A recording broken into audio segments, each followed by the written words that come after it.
Tommy Lasorda and the Dodgers react as Jay Howell gets Dave Parker to pop out and end Game 4. The Dodgers are within one victory of what could be one of the most improbable championships in history.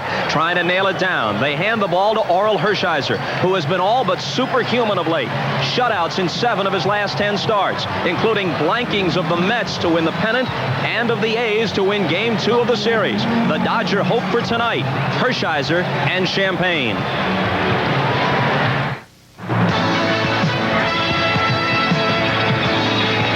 Another beautiful night in the Bay Area and standing room only at the Oakland Coliseum. 49,000 here, hoping the A's can stave off elimination. Hi, everybody. I'm Bob Costas.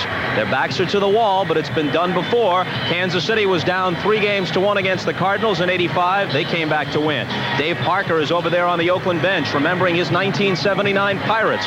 Trailing 3-1 against a very good Oriole team, they managed to win the World Series. But if Oakland is to do it, they've got to beat Hershiser tonight, then win the last 2 at Dodger Stadium. Hershiser has been incredible, but is he invincible? Not necessarily, says Tony La Russa, as he told Marv Albert. I think we're going to give Hershiser fits tonight because our guys, we need it. You know, we're in what you call, those must-win situations. But, they've seen him once. He's definitely capable of shutting you down. If he makes great pitches, it's tough to make contact. Are you embarrassed by what has taken place? It's a good question, Marv. I just talked to the club about that. No, I'm not embarrassed. You know what embarrasses me? Lack of effort. If we have absolutely no idea what we're doing out there. And, yes, we made a bad throw a couple games ago. Yesterday, a couple of errors in the game.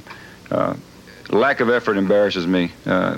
If you get beat when you're giving it your shot, there's no guarantees in this game. So I'm actually, I'm the opposite. I've never been prouder of a team that I've been with than the Oakland A's in 1988. And I'm talking about from the first day right through the fourth game of the World Series. La Russa goes to us tonight. He was the loser against Hershiser in Game 2. But around the country, all eyes will be on this man. The Dodgers have their main man going, hoping he can pop the corks for them tonight. The first pitch coming up. Vin Scully and Joe Garagiola will be here right after this. The 1988 World Series.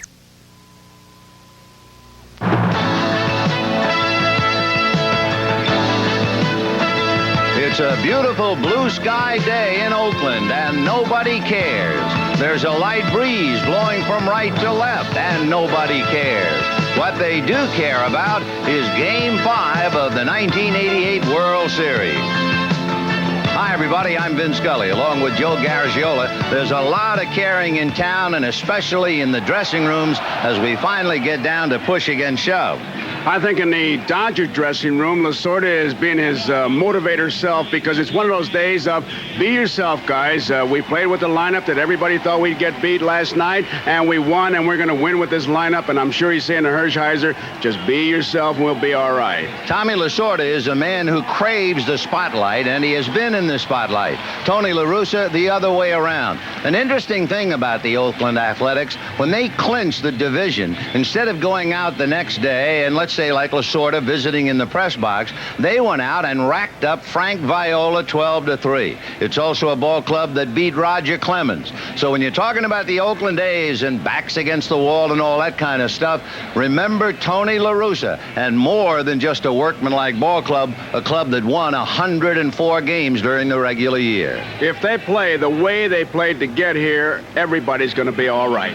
Play is the magic word, so let's get to it. And the A's take the field.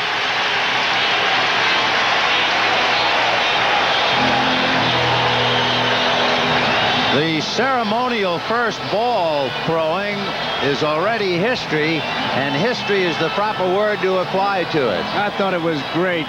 Most valuable players in those great years here at Oakland, Gene Tennyson, Reggie Jackson, and Rollie Fingers. There they are, Rollie Fingers in the middle. And just a reminder to the 1988 A's, there's some greatness around here. Here's the Dodger lineup. Steve Sachs, who has hit in all 4, followed by Franklin Stubbs. He'll be at first base. Mickey Hatcher has hit in all 4. He's in left field. Mike Marshall returns to the lineup in right. John Shelby in center. Mike Davis will be the designated hitter. Rick Dempsey Dempsey will be the catcher. The word on Socia is in absolute desperation could he be used, otherwise no. Hamilton at third, and the shortstop Alfredo Griffin. Right-hander Storm Davis, who went 3 1/3 innings in his matchup. So he comes back a 16-game winner during the regular year, trying to keep the A's afloat, trying to carry this series down the road to Los Angeles. He has a slow, deliberate windup. Fastball will tail when it's down, and a curve is a big downer. And his defense that he'll have behind him, a couple changes by La Russa. Javier is in left field, Henderson in center field, Canseco in right field, and in the infield you see Phillips at second base, and the rest of it stays the same. Hasse is behind the plate. I would think he wants to get Javier and Phillips in there to get some base runners, and they haven't had 3 base hits in the same inning the whole series, which is a bit unusual. Unusual to say the least for an Oakland A's team that has torn up the league. And Steve Sachs, Franklin Stubbs, and Mickey Hatcher. Then in front of home plate, just watching batting practice, it seemed like when you hit down on that ball, it was taking that big hop. I don't know if it's harder than normal, but I'll tell you, you got to be alive for that. So Sachs to lead it off, and a little chin music. Ball 1-1-0. If you remember, in the Dave Stewart game, Sachs was hit by a pitch. So Storm Davis behind 2 balls and no strikes. Storm, born in Dallas, Texas. He'll be 27 years old the day after Christmas. In there, 2-1.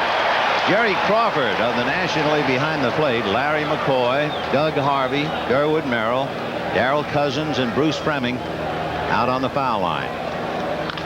Chopper to the right side. Phillips short hops nicely, throws him out. The big hop that Phillips had to play on the short hop didn't get as high as you would think it would. It was a good play by Phillips. He has to short hop, but he can't get that big hop. That is the in-betweener, too. That was a good play. Certainly not a routine one. We stress that there is nothing wrong with Glenn Hubbard. So Tony Phillips opening up at second base, and here is Franklin Stubbs. Off speed. See if Lasorda is a prop, but he said Stubbs is going to hit one out of here tonight. There's Glenn Hubbard sitting in the dugout. A strike to Stubbs, in the count 1 ball and 1 strike. Stubbs will be 28 years old tomorrow. Bill Russell will be 40 tomorrow. Breaking ball in there. That's a big downer. Not only was it a big breaking curveball, he took something off, used it as a change of speed pitch. So he'll give you a fastball, a cut fastball, a slider, and that big overhand curve. And that's promptly hooked into right field for a base hit. Canseco over to get it. Stubbs holding with a 1-out single, and that will bring up Mickey Hatcher. Mickey Hatcher has also hit in 4 straight. Hatcher in last night's game had a hit-and-run single to right field, and the very first thing Stubbs did was look over towards Lasorda. So we'll see if the Dodgers put a play on here at the outset. And Hatcher wants another sign. Yep, he's double-checking with Joe Amalfitano. Wants to stay away from that double play. He'll put the play on. 1 ball and no strikes. Hatcher's been a ball player, Vin, that's been in the middle of everything, but then it gets lost with the heroics. I mean, he's made some great plays in the outfield, some big base hits. Last night, he was in the middle of that hit-and-run play. He has been a most valuable player for these Dodgers. Off the rubber. Hatcher has not only hit in 4 straight, he's 9 out of 10 in postseason play.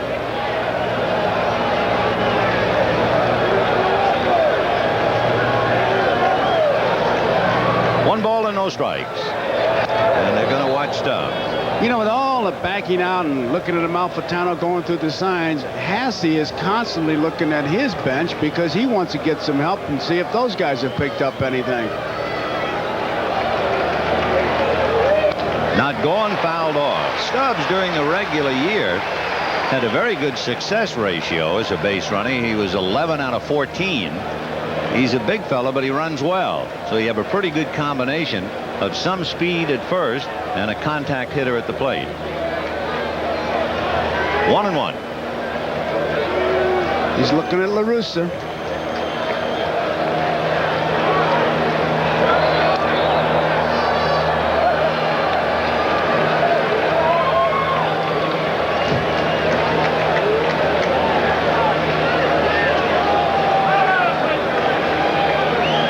There's the message.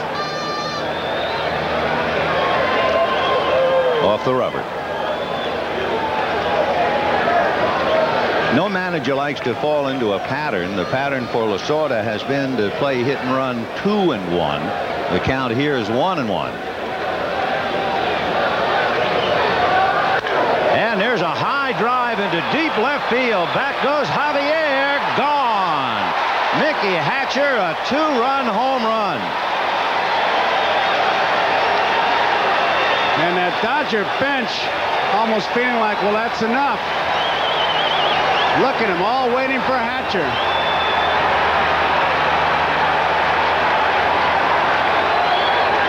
So Mickey Hatcher, who has had a storybook year, remember he called, or had his agent call, to try and get a job with the Dodgers, and he thought he was going to Albuquerque. And when the agent called back and said, you're a Dodger, he wound up going with the big club. You know what he just did? Shaking hands with everybody. Marshall, a chopper slowly to third. Carney Lansford in a hurry and takes care of it. He hit Peronowski with a right hand right across the head, knocked his cap off. He's dangerous when he hits home runs in the bench.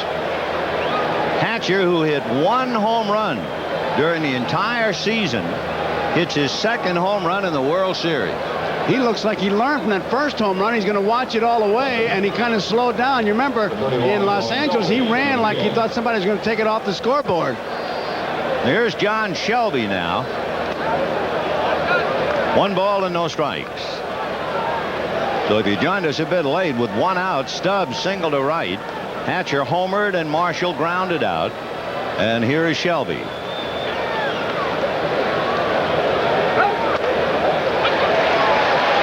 One ball, 1 strike. You never know until you talk to him, of course, but I always hated to see pitchers worry that much about a Franklin Stubbs. I mean, you got to worry about the hitter, and you wonder how much concentration he lost by throwing over to first base and worrying about whether it's a hit and run. Get the batter, 1 out. On the inside corner, good pitch. 2 balls, 2 strikes. You imagine Hatcher is the hero, and he finds out he's going to play by looking at Bill Russell. If the thumb is up, you're in there. If it's down, you're not. And he says, I never worry where. And that takes care of Shelby, but the Dodgers add 2 on the scoreboard. And at the end of half an inning, Dodgers 2, here come the A's. Baseball's answer to a loose cannon. He's going to have to go to the instructional league to work on his home runs. He doesn't believe it. Now he's going to bash, and he hurts his hand. He hit Peronowski's, so he knocked his cap off. I tell you, he enjoys a home run. Now it'll be Stan Javier, followed by Dave Henderson and Jose Canseco. Javier never quit on that home run by Hatcher. A lot of times you see outfielders just stay in their tracks, but not Javier. If there was a possible miracle catch to make, he was going to give it his best shot. And did you see Hershiser? Here it is. He really gets run up the wall. He's done this a lot of times. Look at him. It was about 4 rows back up into the seats. Did you see Hershiser before? Point to Sachs, the second baseman. Javier likes to drag that ball. This is a big inning for Hershiser.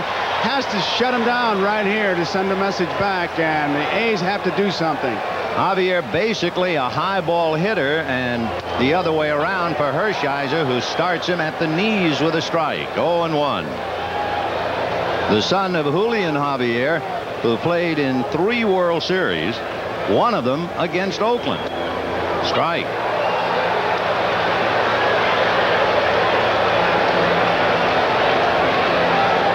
Dodgers 2, A's nothing, bottom of the first. No balls and 2 strikes to Stan. Keeps you honest. He came inside. Javier not afraid to hit with 2 strikes. Took 2 of them right down the middle.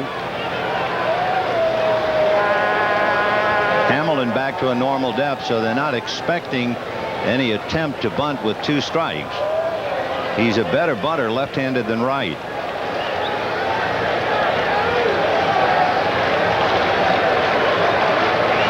One ball, 2 strikes. Ground ball hard. Sacks in front of it, throws him out. So Javier hit it hard, but right at the second baseman. That'll bring up Dave Henderson. As always, strikeouts and ground balls. That's what you'll see if Hershiser has his good stuff. He'll need good stuff because Dave Henderson put on an awesome show last night. He went 4 for 5. Stubbs took a hit away from him, and he followed with 3 singles and a double. He had an RBI and a run scored. So the big man looked like he had his stroke back. And as usual now, with the A's behind, Henderson is very important, but he's going to pop it up to Griffin. And that was a breaking ball. He's a first ball fastball hitter, and Hershiser, who has that personal computer as his companion, and in fact in Los Angeles, to make sure he knew what he was doing, he had a plastic card in his back pocket. Here's the breakdown of the 3 balls in the outfield by Hershiser. It's amazing, isn't it? Strikeouts and ground balls. Well, we'll see now what happens with Jose Canseco. In talking to several of the A's before the game, saying, what are you trying to do different to get out of the slump, to get something going? They were talking about hitting down more. They do have several guys who uppercut the ball, and of course it pays off with a lot of home runs. So we'll see whether Canseco's going to try and go down after one of those sinkers or that usual swing of his in there. I tell you, that's such a powerful swing that any tinkering of the swing of swinging down as opposed to up would really hurt him. That was one thought I had, but I was afraid to ask him that. You know, isn't it the wrong time to start to tinker? No, that's right. 1 ball and 1 strike. Chopper foul right by Jim Lefevre, and the count 1-2. See, I think the Javiers and the Phillips and the Weiss and maybe Lansford, not even him so much. And that's why, if I were the Oakland Ball Club, I would have hardened in front of home plate. If I'm the Dodgers and I have a chance to work on the grounds, I would have softened it so that the sinker ball doesn't jump, that it slows down. I want it to jump because Storm Davis is not a sinker baller, and I want my guys to get the advantage of hitting Hershiser's sinker. 1 ball and 2 strikes to Jose Canseco, and Hershiser not ready. Mound getting a workout.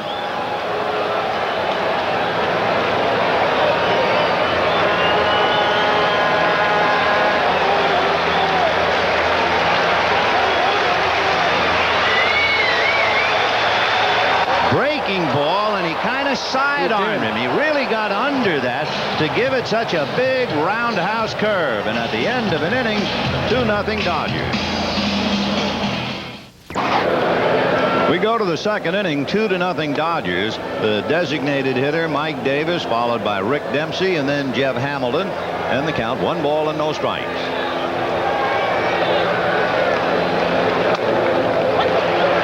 1-1.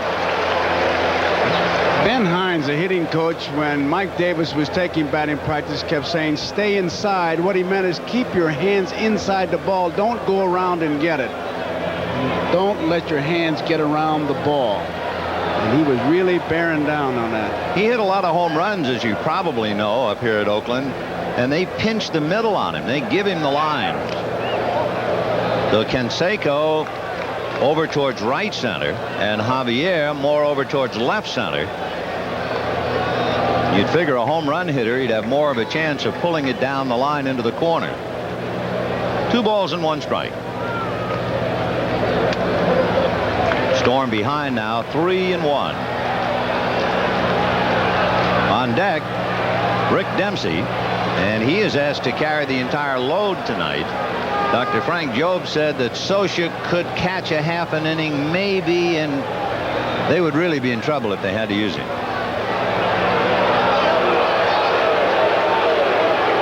It always seems unfair, but we mentioned that earlier. The hitter always gets time granted because they're afraid of injury, that maybe something's wrong and he can't see the pitch. And there's ball 4.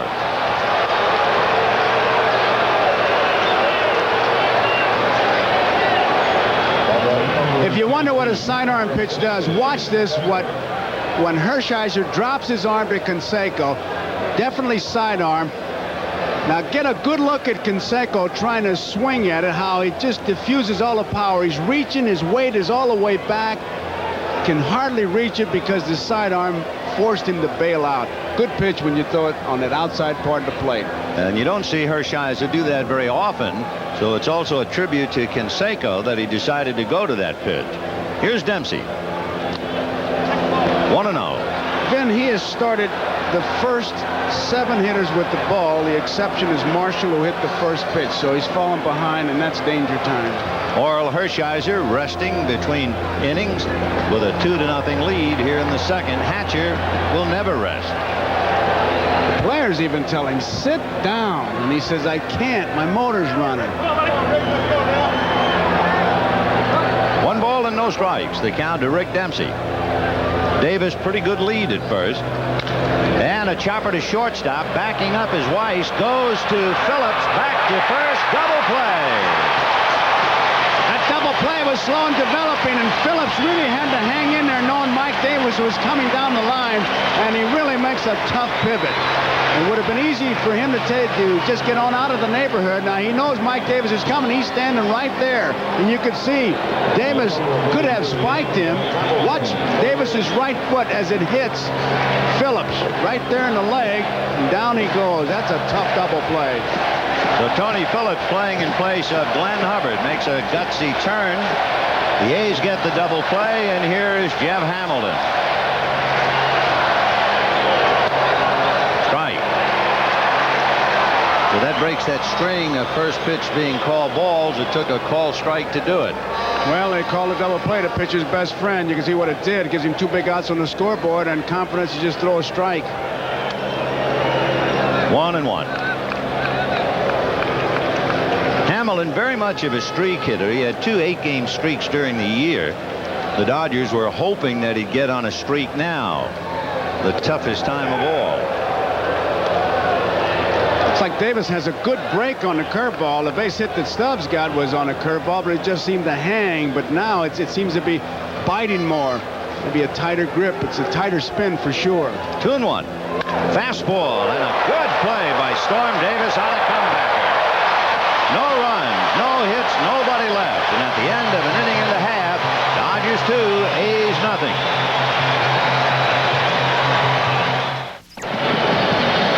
Bottom of the second inning here in the Oakland Coliseum. Dave Parker, Mark McGuire, and Ron Hasse with the Dodgers leading 2-0. Hershiser's having trouble with his spikes. He wants a tongue depressor or something to clean his spikes.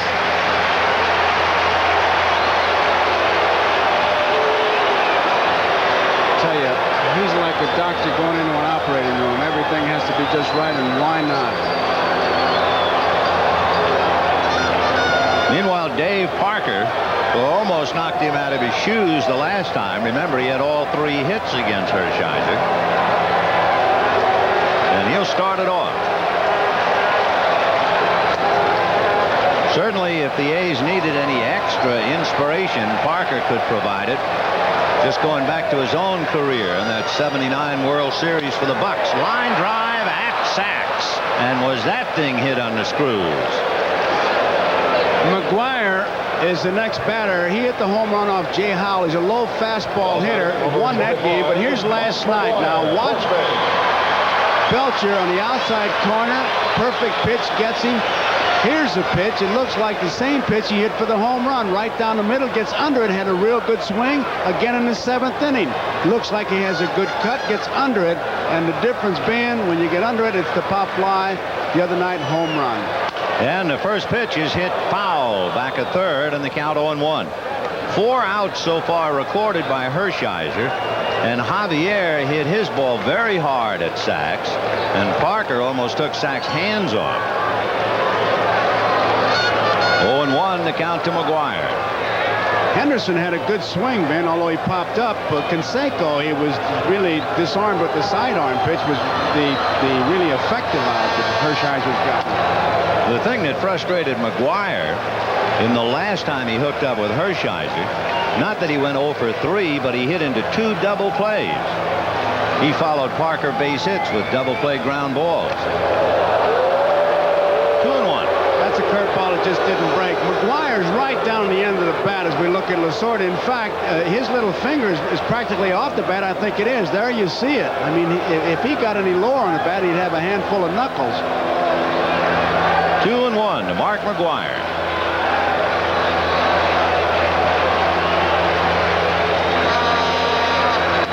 Fastball in there. 2-2. I think that's a pitch that McGuire was really wanting to take a shot at. You can see him just kind of bump his head down as if to say, why did I take it? I'm surprised because he is a dead low ball hitter, and that's just what he got. 2-2. And he got another one, and he hits a high drive to center, but Shelby will make the catch. Similar to a ball that Mark hit the other night that Shelby caught on the warning track. It was prior to McGuire's home run that won the game. 2 down. He's had good cuts. The players, when they talk about swings, they say McGuire's had good cuts. It's Canseco who's been kind of defensive in his swings, very tentative, but McGuire has been getting under the ball. Here's Ron Hasse, who had a very dramatic pinch hit last night. Remember, with 2 out, he pinch hit for Hubbard, and by getting on base, it guaranteed Canseco an at-bat. The fact that Canseco struck out in the 9th was not the point. The hit by Hasse at least gave him that opportunity. He's a dead pull hitter. Tough to pull Hershiser if he keeps it outside. They give him a lot of room. Hasse gets a lot of room in left center field. 1-0. And he lifts a fly ball to left. Hatcher's there. And at the end of 2, the Dodgers 2, the A's nothing. We'll be back after these messages from your local station. The 1988 World Series is brought to you by your Toyota dealer. Whatever car or truck you choose, you'll love the quality. Who could ask for anything more? That overhead shot provided by the Goodyear Blimp Columbia, piloted by Captain Tom Mattis from Huntington Beach, California. You know, in 1958, a Goodyear Blimp first helped televise a World Series game, and the Milwaukee Braves overcame a 3-1 deficit.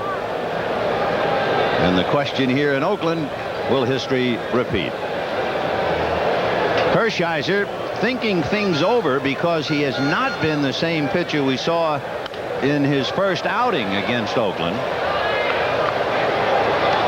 In game 2, in his first 4 innings, he was really in command. He struck out 5, and there was only 1 ball hit in the air. Drag bunt by Griffin. McGuire the feed, and he's out. Well, what a windup by Larry McCoy. He really sold that call. Larry McCoy had to sell that call because it was that close. Now, everybody's been waiting for Griffin to do this, to drag it by the pitcher. McGuire really makes a good play by making the decision to get it. And now it's a race between Davis and Griffin, and he just does beat him. And watch McCoy. He really sells this call. That was really close. Good bunt. Good play. Second baseman. It's a race.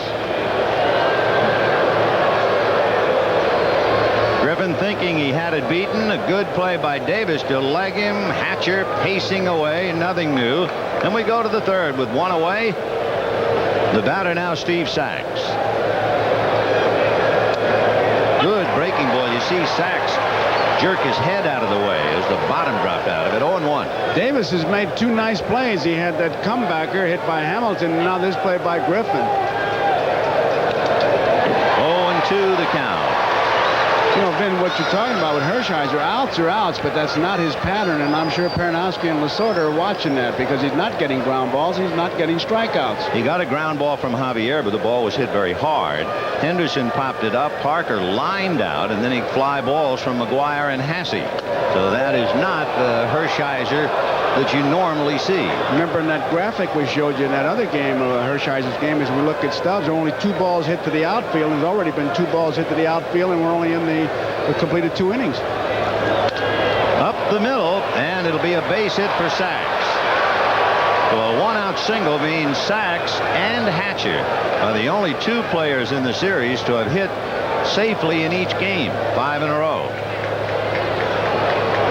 Storm Davis has a good move to first, and he's quick to unload. So Sachs, if he's going to steal, will have to really almost gamble that he's coming to the plate, Davis.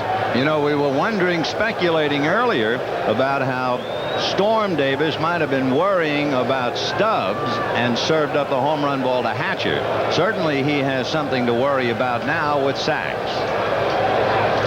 I go along with that because Stubbs is just not going to put the fear of running into me, and I thought he was throwing over there too much.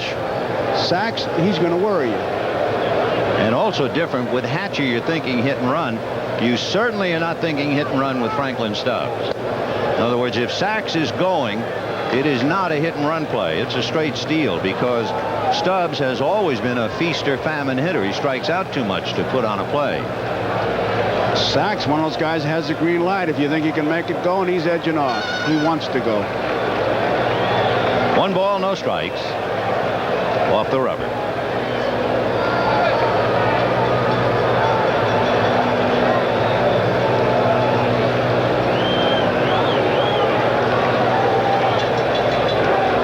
Good shot of Sachs sizing up everything. And a pretty good move Yes, by sir. Storm Davis because he had Sachs leaning back towards the bag. He backed him off. 2-0. Good runners worry about the throw to the plate, not the pickoff move, the move to the plate. Hasse looking over into the Oakland dugout. And Davis off the rubber again.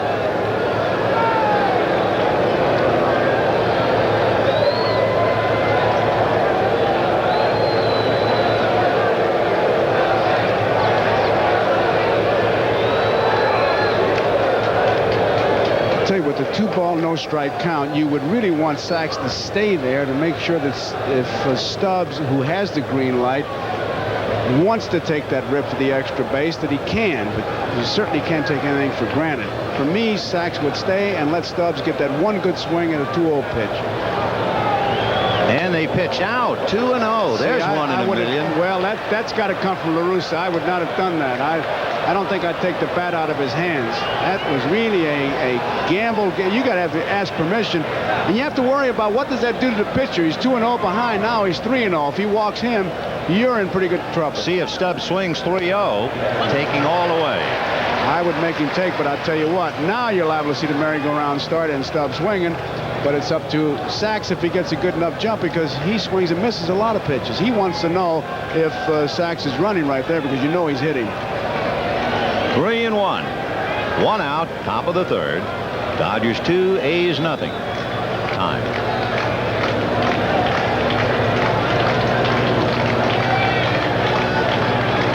Sachs going, and the pitch fouled away upstairs.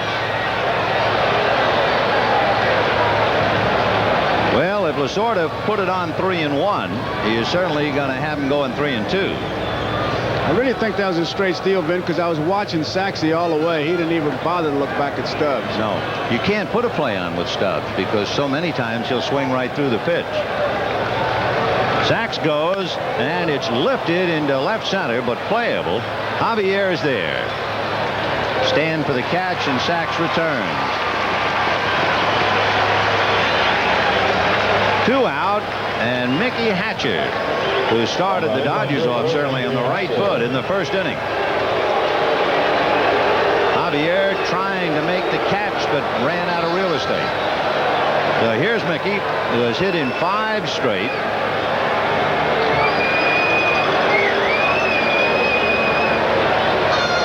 Sachs goes down and away, and the throw got him. What a throw by Hasse. Beauty. The key to that throw was on his first base side of the bag.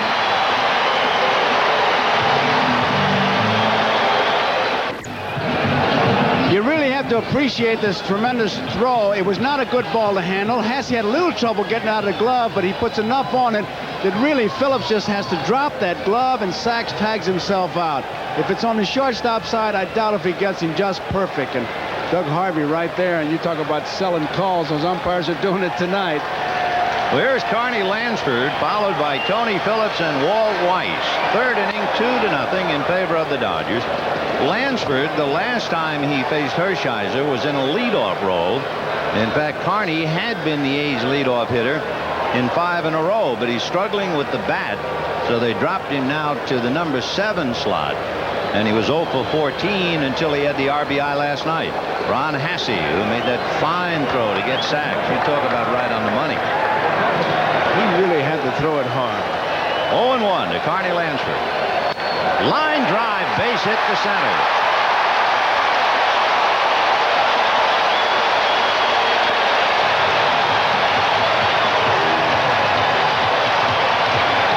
When Hershiser pitched in Game 2 of the series, he allowed 1 hit in the first 4 innings while striking out 5. That was like an echo going by.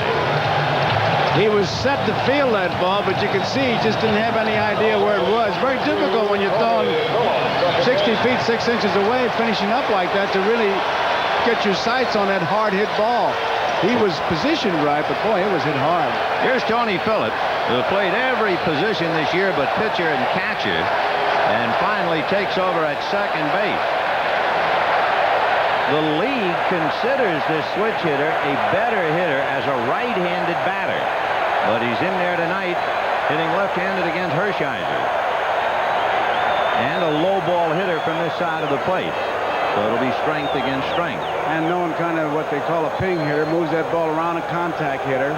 A year ago, he was the team's regular leadoff man and fractured his wrist.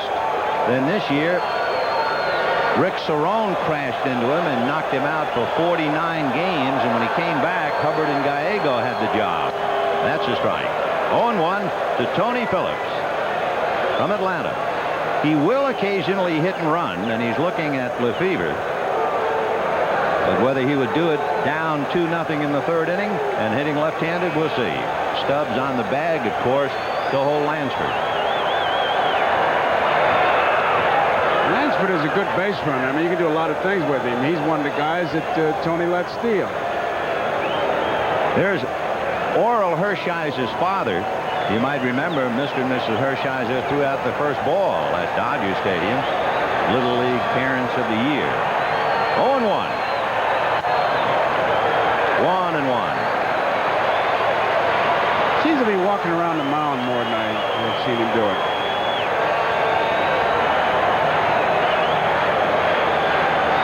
Dodgers 2, A's nothing, bottom of the 3rd. Carney Lansford a pretty good lead at first.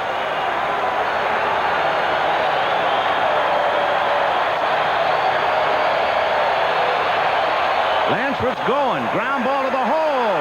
Smothered by Griffin. No play.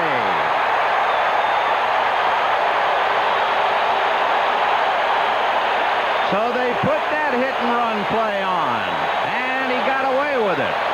Tony La Russa is going to try to make some things happen. He just makes contact, hits the ground ball, and with Lansford breaking, Griffin had to cover second. He backtracks, keeps the ball in the infield, and doesn't allow Lansford to go to 3rd. But now they're on the verge of, for the first time in this series, having more, or getting at least 3 base hits in an inning. Now the question is, does the number 9 hitter ask to bunt?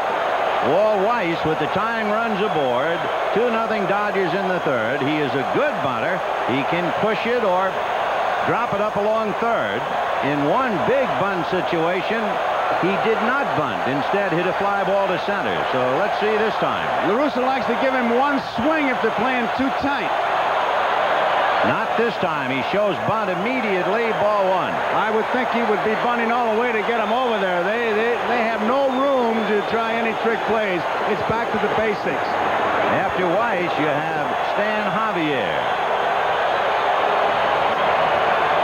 1 ball and no strikes. Look at Griffin really bird-dogging Lansford at second. Ball 2. So Hershiser, who was a long way from the Hershiser we saw in Game 1 as far as command, and the A's are trying to catch him here in the 3rd inning. So he's wild high, which is unusual. He doesn't seem to be really in charge.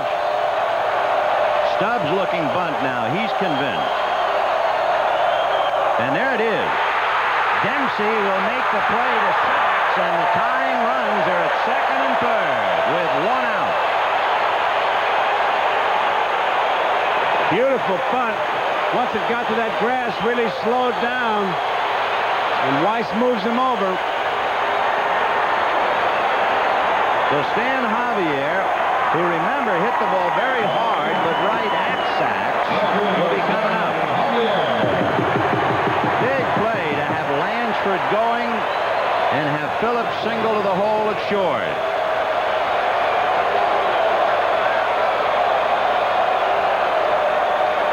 One away, third inning. The infield is back. Hamilton, of course, stays near the bag with a left-hand hitter up. The outfield split with a gap in right center. Sort of willingly ready to give up a run for an out.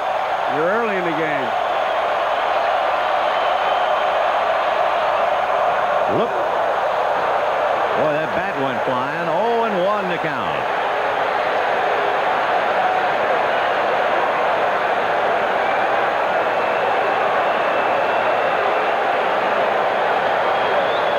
Javier, in looking at his numbers, struck out a little bit more than he'd like to, especially when you realize he had only 2 home runs. First base open. They really give him a lot of room in right center field.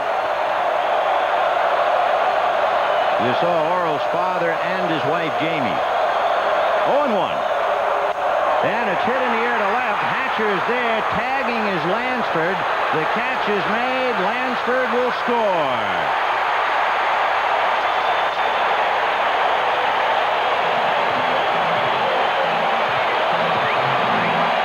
The bunt by Weiss, moving him over, picks up the run. They get the sacrifice fly back to the basics.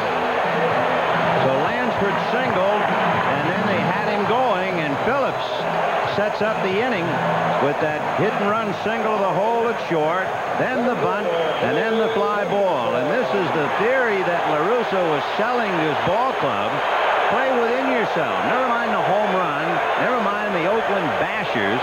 Let's play a little ball, and that's what they're doing in this inning. And that's a big run because they literally tell everybody, hey, he's not invincible. We did score off him. We're going to score some more. Phillips, the tying run at second base with 2 out. Henderson, who had 4 hits last night,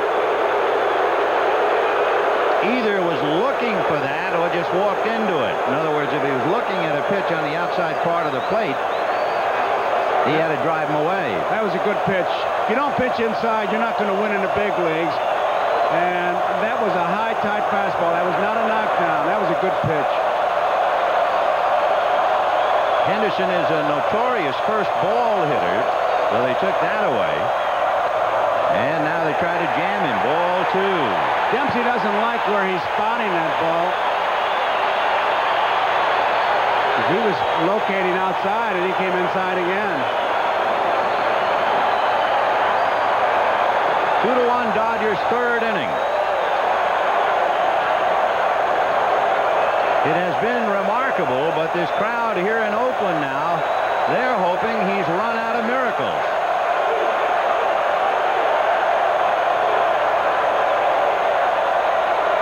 Two balls, no strikes.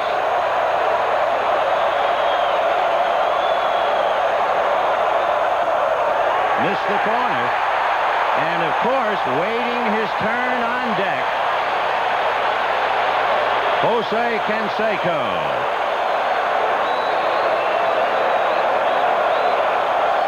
Three and 0 to Henderson.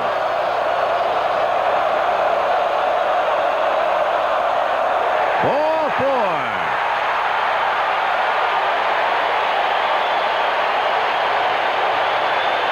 Karinowski wants to talk to him. It could be he's trying to be fine, but he's just not fine-tuned yet because he's doing a lot of things he didn't do the other night or in the streak, I'm sure. He's not getting strikeouts. He's not getting the ground balls, walking around a lot. And I think Karinowski's just trying to get him back in the groove. And the big man on the big spot, Jose Canseco, struck out, remember, on that big sidearm curveball.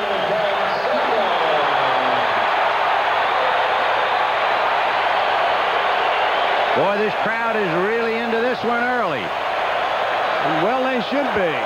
And it was the hit-and-run play and the bunt, the little things in baseball, little ball that really got this inning going. Phillips at second, Henderson at first with 2 out. Time, no pitch. That's Jamie Hershiser, Oral's wife. Recently gave birth to their second son. Hey, they're doing that to Oral just a little bit too often not to have been planned.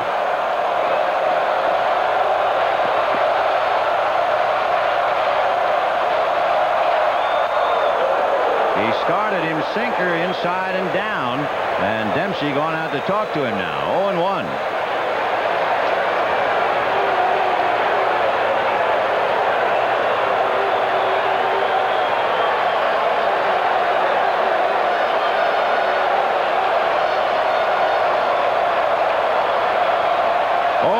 Jose Canseco.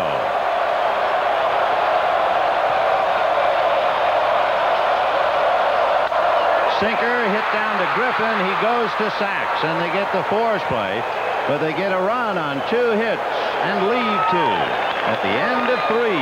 Dodgers 2, A's 1. 1 ball and no strikes, the count to Mickey Hatcher. We start the 4th inning. Dodgers 2, A's 1. Hatcher, a 2-run home run in the first inning with Stubbs aboard. Strike. You know, Gene Tennis was here tonight to throw out the first ball. In 1972, he had 5 home runs in the season, 4 in the World Series. Hatcher, 1 home run in the season, 2 on the World Series. And a high chopper. Tough play for Lansford. Bare hands, throws too late as Hatcher goes in on his landing gear. And the play backed up by Tony Phillips. Ball really bounced high, and Hatcher, who looked like he was running out of gas for some reason towards first base, went in with a head-first slide. Really gets up there. And all Lansford could do, obviously, is wait for it to come down and bare hands it, but Hatcher's in there. Not too graceful, but very effective. As the golfer said, it ain't pictures, it's numbers, and that's Hatcher now. He's 2 for 2 with another belly whopper. And here's Marshall. Marshall, a very aggressive hitter, like many down on the field, a first ball hitter, and he hit the first pitch in the first inning following the home run and grounded out. 0 for 1. Vin, I love to watch Marshall hit, just to watch his feet and legs. It looks like he doesn't do the same thing twice. 1-0. Fouled away. We were talking last night about the problem he has, which is called a mechanical strain. And every time he turns that upper torso, that's the problem area, the lower back. They put him in defensively in the 9th inning. And now, evidently, after taking batting practice today, he feels it's worth the gamble. Ball 2. There's some terms in baseball that just don't seem to fit. Mechanical strain seems like you'd have to go to a garage to get worked on. A utility player makes you sound like you work for a gas company or electric lights or what.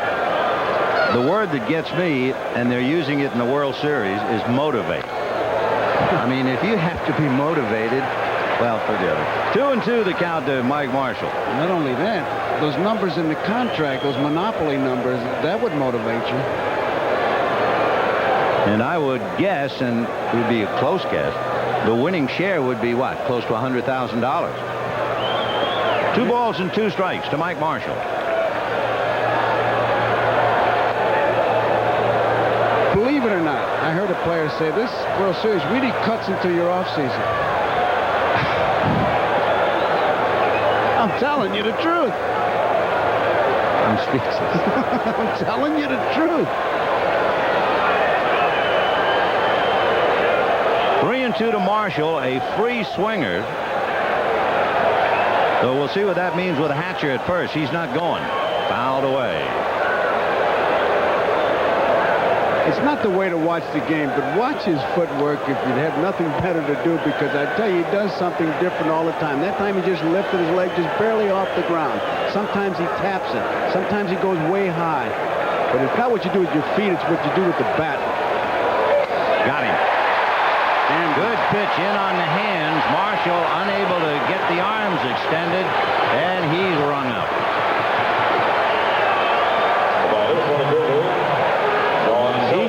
He just went after a good pitch to try to foul it off and stay alive and battle it. And I'll tell you, that's a tough pitch. Right in on the hands. John Shelby, who's been struggling making contact. Storm Davis has 2 strikeouts. Shelby struck out in the first inning. Storm during the regular year had 7 as a high.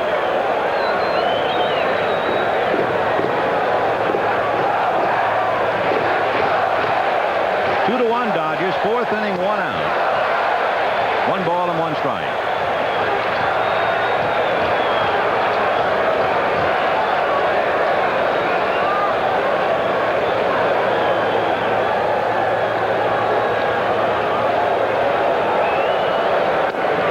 Good pitch.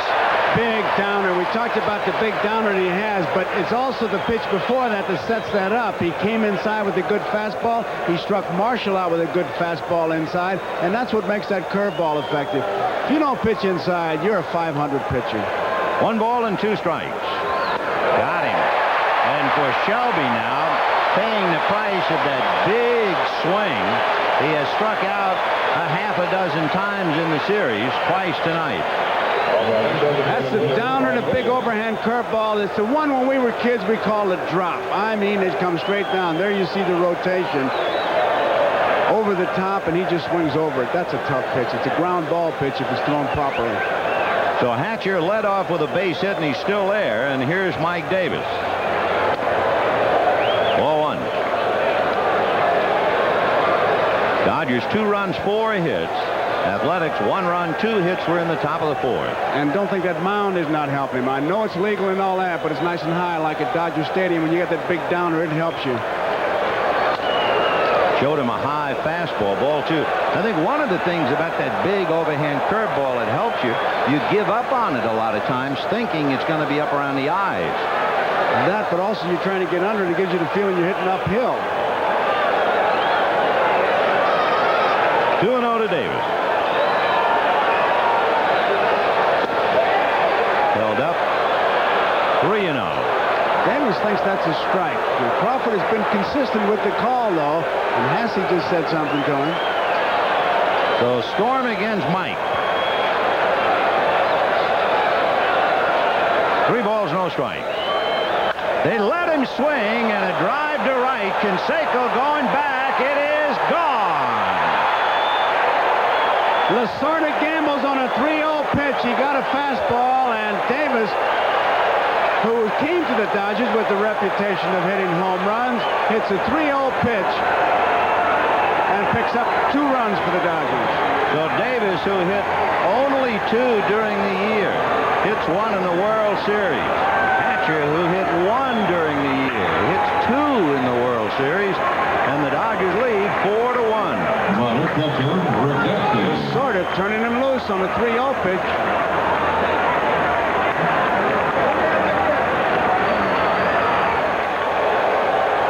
Rick Dempsey, 4-1. It's the manager who calls that pitch. And look, Ben Hines says, nice call, Skipper, because it was Lasorda who turned it loose. He's using every edge he can. And sure, Davis hits it, but he's got to have the green light. 1 ball and 1 strike. I tell you, the strength of Davis's year, you would have him taken. But he knows he can hit the home run, and maybe this was the time he would do it, and he came through for him. 1 ball and 1 strike, the count to Rick Dempsey. That's a strike.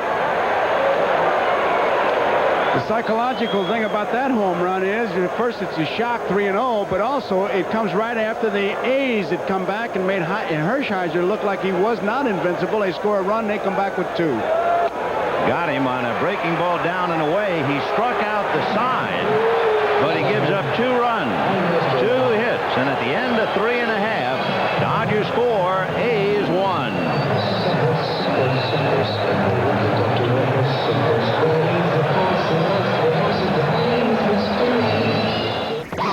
The man has more than been a reason to smile for Mike Davis, who had hit 84 home runs in his career with the A's, 40 of them here at the Coliseum. A free agent, signed with the Dodgers, gets almost $1 million, and he was $1 million bust, and he would be the first to admit it this year. He batted .196, but he might have just hit $1 million home run. So Mike Davis returns to Oakland. 4-1 Dodgers. And here come the A's now trying to come back, and they lead with Parker, then McGuire, and then Hasse. Parker drilled one in the second inning, but it was right at Sachs. It almost knocked him over. Change. So he's an aggressive hitter. Then the first pitch off speed.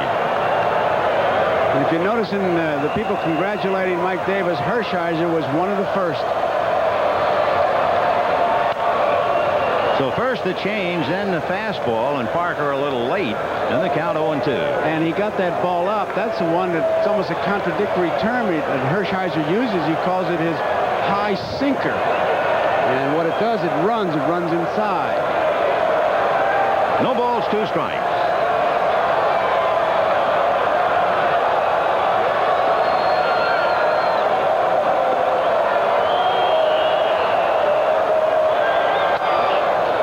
In at the hand, ball 1. Jay Howell and Mike Davis. You could write quite a bit about that combination. Little foul off to the left and out of play.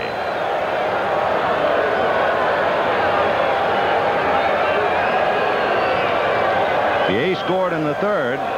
When Lansford singled, they put a hit-and-run play on, and Phillips singled to the hole at short. Weiss sacrificed, and Javier's fly ball picked the run up.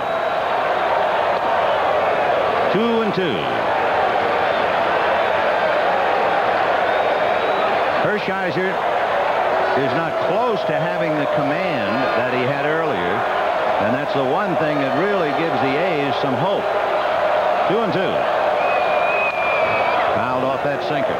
I'll tell you, the good pitcher is the guy who can still battle you when he doesn't have his good stuff, and that's what Hershiser is doing right now. I mean, a lot of guys, when they don't have that good stuff, they become hope pitchers. I hope I get it over. I hope he hits it. I hope somebody catches it. He is battling to try to find his groove. What would you say the percentage is of a good pitcher going after the mound with good stuff? 75% of the time? I would say yes, at least. Ground ball wide at first. Stubbs is on it, and he'll do it himself. 1 away in the 4th inning. And Mark McGuire, the batter. I'll tell you one thing you see the good pitcher do a lot of times when he doesn't have that good stuff about that 6th inning, gets to that new energy level, and now he's got the good stuff, and you say, well, why didn't he do that in the beginning of the game? And you'd like to agree with him and say, yeah, why didn't I? But I just didn't have it. But he's tough enough to hang tough and go get that good stuff. Here's McGuire, hit a long fly ball to center in the 2nd inning. 0-1 the count. They've changed their style a little bit, more breaking balls and off-speed pitches. Storm Davis thinking of a disastrous 4th inning, especially when you realize he struck out the side. In fact, if Hatcher just hit the ball a little harder, Lansford would have gotten him, and it would have been a very easy inning. 0-2.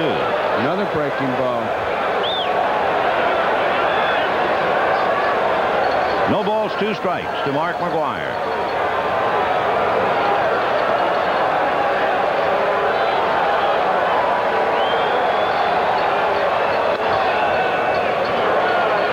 You see how long he held on to that ball on that change. They have switched off here. The sinker has not been sinking, or it hasn't been moving enough for Dempsey. But he's showing it to him. 1-2. Got him. Breaking ball again. McGuire did not see one fastball or one sinker in that sequence. Only the 2nd strikeout for Hershiser as we zero in on him, and he does likewise on McGuire. Look at that. He just comes right at you with the breaking ball down. McGuire can't get it. We've only seen him with that sidearm flat breaking ball on one pitch. And it was a pitch that struck out Canseco in the 1st inning. Now here's Hasse, flied to left. 0 for 1. Made a fine throw to throw out sacks in the third inning. Off speed, breaking ball in there, and the count 0 and 1. They've gone completely away from what you would think the scouting report would say about Hershiser. Good control, good sinker. He just hasn't had it, and they're going to other pitches until they find it. 1 ball, 1 strike. That was the fastball, got it up. You're looking at a struggling pitcher, but you're looking at a guy who knows what he's doing out there and what he has to do. The hitters know what he's doing. They're trying to make adjustments, and they haven't been able to catch up yet. 4th inning. 2 and 1. And there's some pretty good hitters right there in that picture. With Canseco and Henderson, McGuire, Baylor, Pashers, and they are studying. 2 and 1 to Hasse. Ball 3. So he's only tried to throw 2 fastballs to Hasse, and he's missed up and away on both of them.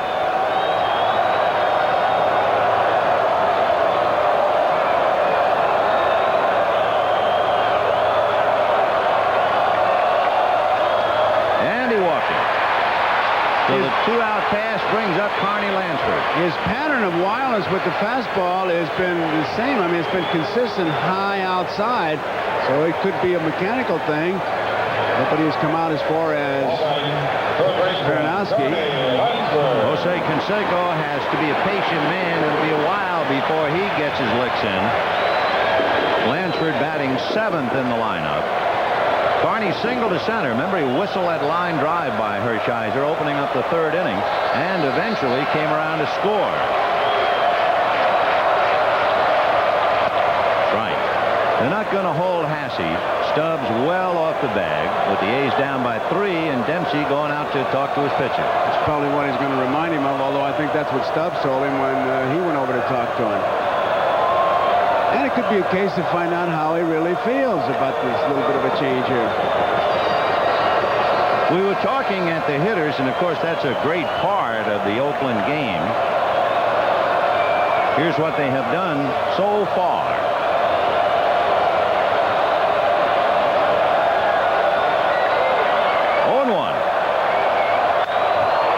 To center, going back is Shelby. He has room and puts it away. So they leave Hasse, and at the end of 4, 4-1 Dodgers. We'll be back after these messages from your local station. Hershiser, as you look at him, gets the ball back. You can see the disgust right there. He doesn't like the way he's pitching, but he really shows it as he goes into the dugout. Watch here after the 3rd out. A rare display. If you just tuned in, he looks like a losing pitcher. He's leading 4-1. Storm Davis is on the mound, and he's being backed up now in the A's bullpen by Greg Cadaret. Well, Cadaret, who's been pitched briefly but very effectively. Behind him now as Hamilton starts off speed for a strike. Hamilton hit the ball hard, and it was handled nicely by Davis in the 2nd inning. 1-1. I think that home run by Davis really is just such a 3-0 pitch, and this crowd really can't get back into it. 2 balls, 1 strike. Storm Davis. A lot of big numbers for 7 innings.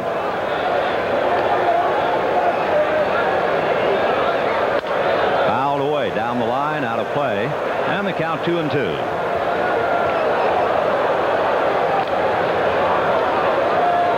For the Dodgers, home runs from unexpected quarters. A 2-run home run by Hatcher, a 2-run home run by Mike Davis, and they lead 4-1.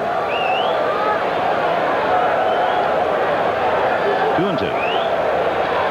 Bounce that. Did he ever want to really snap that one off? He held on to it so long, threw it so hard, it bounced about 50 feet from the mound. It's not even close.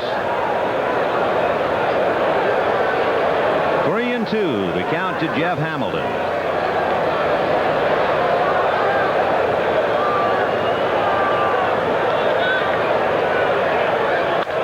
A shot flagged by Lansford. Up and at him to get him. Fine play.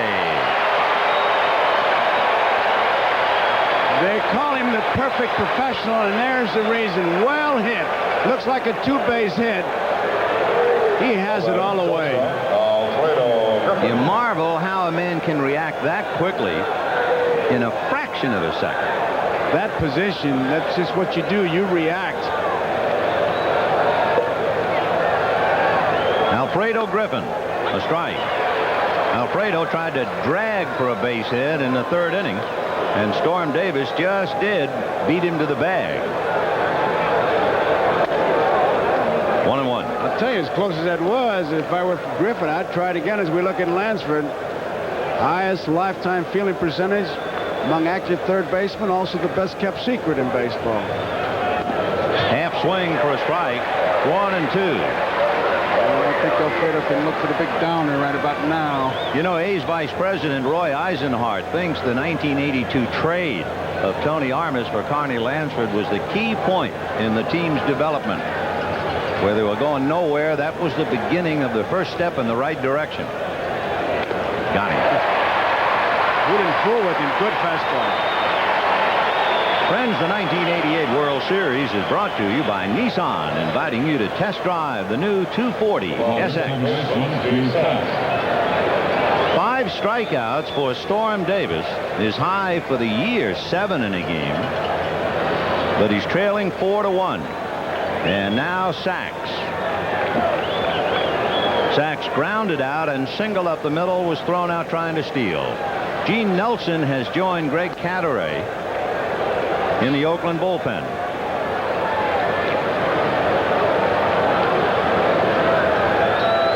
One ball, no strikes. Big breaking ball in there. 1-1. Tell you, he's got good stuff. The score does not indicate the stuff that he has. He got burned badly on that 3-0 pitch, but Davis has pretty good stuff. 1-1.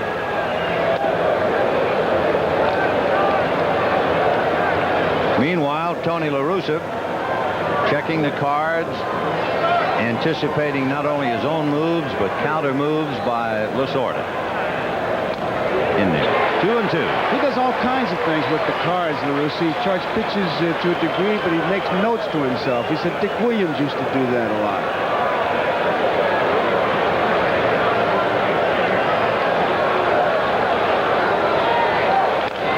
Little number foul up along third.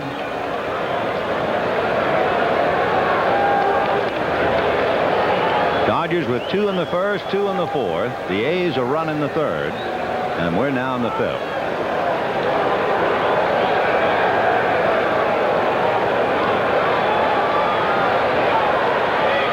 Fastball, and he didn't get around on it. There was a lot on that pitch.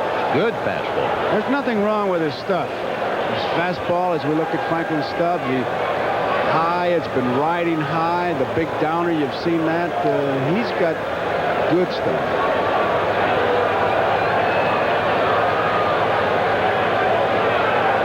And Sachs, who can go to right with the best of them, does that. He may challenge him. Not this time. Canseco got over there. Sachs was thinking about it. I'll tell you, last night, Canseco learned about the way they're running. He got over there in good shape. 2 outs, Sachs liable to run at any time. For the Dodgers now 4 runs and 6 hits, and here's Franklin Stubbs, who singled to right in the first inning, flied to left in the third, and Tony going for the mound, and it might be he'll go to Cadaret right now.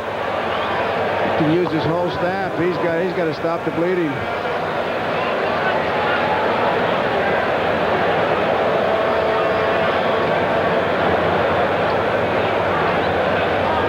That's it.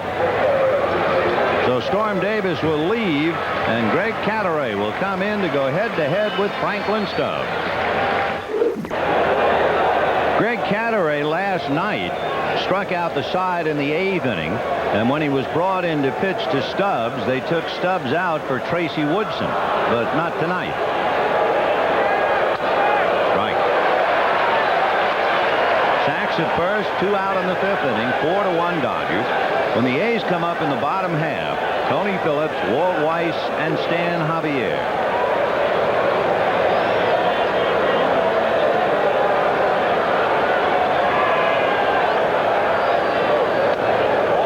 One ball, one strike.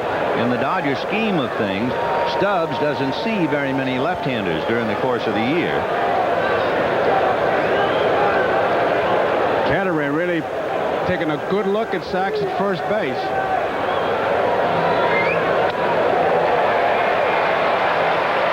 After Stubbs, you have right-hand hitters, Hatcher and Marshall.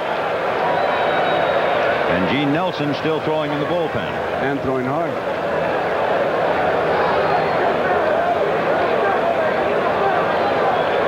One ball, two strikes.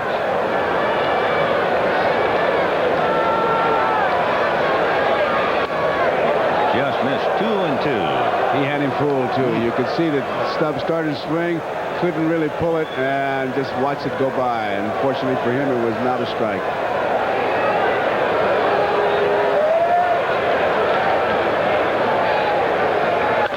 Shot off Catteray and deflected to the hole on the right side. Everybody's safe, and make sure that Greg is okay. Right back at him. Don't know where it hit him. Sounded like it might have hit him on a kneecap, or he did get the glove there. Appears to be all right. Hitters don't like to rub, and pitchers don't like to rub. Barry Weinberg, the trainer out there. Let's watch it.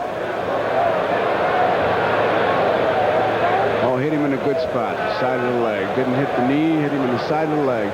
You're going to get hit. That's not a bad spot. So Stubbs, line single literally and figuratively off Catteray. He'll go out now, and Gene Nelson will come in. And I don't think it would be necessary for La Russa to claim that Nelson was replacing an injured pitcher. I don't believe that will be invoked. Gene Nelson, who has been very impressive in limited service in the series, will now hook up with Mickey Hatcher with 2 on and 2 out in the 5th, and the Dodgers leading 4-1.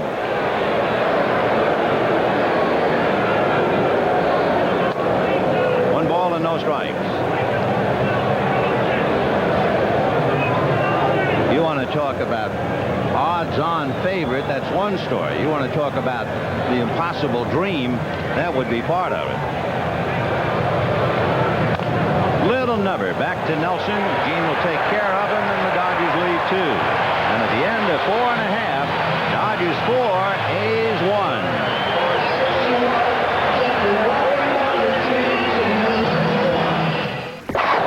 Bottom of the 5th inning here at the Coliseum, 4-1 Dodgers, and the A's now trying to stir themselves. Tony Phillips, Walt Weiss, and Stan Javier. Time. Now, he waited right until he got into the peak of his windup as we look at what he does between innings. I think Hershiser was doing this really to try and calm himself down. No fatigue, but he's never really looked right since the start of the game. So this partly to relax, partly to concentrate. And he's also having something to say at home plate with Phillips, the batter. He was talking to Dempsey, but it looked like he delivered a message there like, I know what you're doing.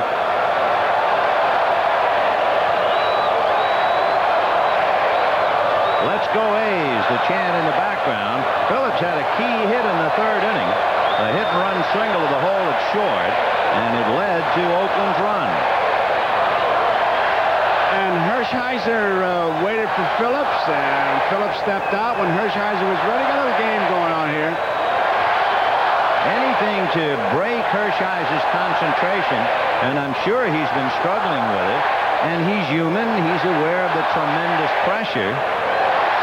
And the A's are trying to play a little mind games with him, similar to what the Dodgers tried to do with Bob Welch.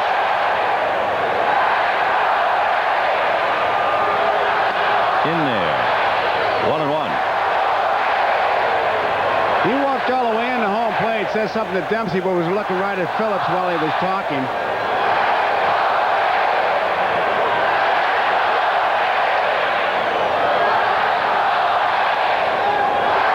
2 balls, 1 strike. The chant, "Let's go A's." The gentleman who goes by the title Crazy George is on the A's dugout. The bunt attempt, 2-2. For the inning, Hershiser, even before he took his first toss, he pointed to Stubbs, he pointed to Hamilton at third, and even to Saxon second base to be alive for the bunt. Just be on your toes, guys. 2-2. Got him. For Hershiser, that would be his third strikeout. One out in the fifth, and Walt Weiss coming up. That was a calculated gamble, you know, when you think about playing Phillips over Hubbard. Hubbard had missed the league championship series, but he started him in the series, and he was 3 for 9 going into last night's game, then made the errors. Then he decided to play Phillips, who was a much poorer hitter as a left-handed batter. I guess it was a matter of changing luck, trying to force a break. Trying to force a break, but getting a guy in there who put the ball in play with a little bit of speed. I mean, I think that would be the percentage. You'd see him try, when Phillips was up, he tried to beat out the bunt, didn't do it. Just anything to shake it up. Another shake-up was in left field. Stan Javier. There was a thing we talk about so much, even during the season, Vin. He battled, Phillips did, but then Weiss comes up and hits the first pitch. He's batting ninth. You've got to get something started, get base runners on. Javier grounded out, had the scoring fly ball to drive in the only A's run. We've seen Dave Parker play left, Louis Polonia, and Javier made the start tonight. Switch hitter. 1-0. On deck, Dave Henderson. It's one thing about watching the A's, no matter what the score is, you always have the feeling you're looking at the other pitcher that he's trying to defuse a bomb. And one mistake, well, they scored 800 runs this year and won 104 along the way. You take Henderson and Canseco, who we're looking at right now, Parker and McGuire, even Hassel and Lansford. You're looking at guys when they go in the batter's box to in scoring position. Sure. 1-1. 1-2 to Stan. Hershiser checking the defense, and Hatcher very close to the line in left. Shelby in left center. Marshall straight away in right. 1 ball, 2 strikes. In there, and that's his 4th strikeout. He's now retired 4 in a row, and at the end of 5, 4-1 Dodgers. Hershiser is pitching better. He is obviously in a better frame of mind, and he's talking about the hitters stepping out. He is talking to trainer Pat Screener and to 1 or 2 others. Remember the last time we saw him go in the dugout, he fired his glove. He was so angry at himself. And I'll tell you, you have to give Dempsey some credit behind that plate, because been in that 3rd and 4th inning, he was struggling, and Dempsey got away from the fastball, stayed with the off-speed and the curveball, and that 5th inning when he struck out 2, especially Javier, it was a good fastball that got him. I mean, we always talk about pitch selection, and I'll say it again, there are more pitchers sent to the shower by bad pitch selection than by opposing batters. You know, you're looking at Jose Canseco not because he's late, but he assumed somebody had his glove, and he was running out onto the field, and he got into shallow right field, and he didn't have a glove. He had to go back and get it. So Canseco, who could probably play without a glove. We sure got that left hand all bandaged up. And his right. Looks like a fighter. 0-1 to count to Marshall. Then Shelby and Mike Davis. 0-2.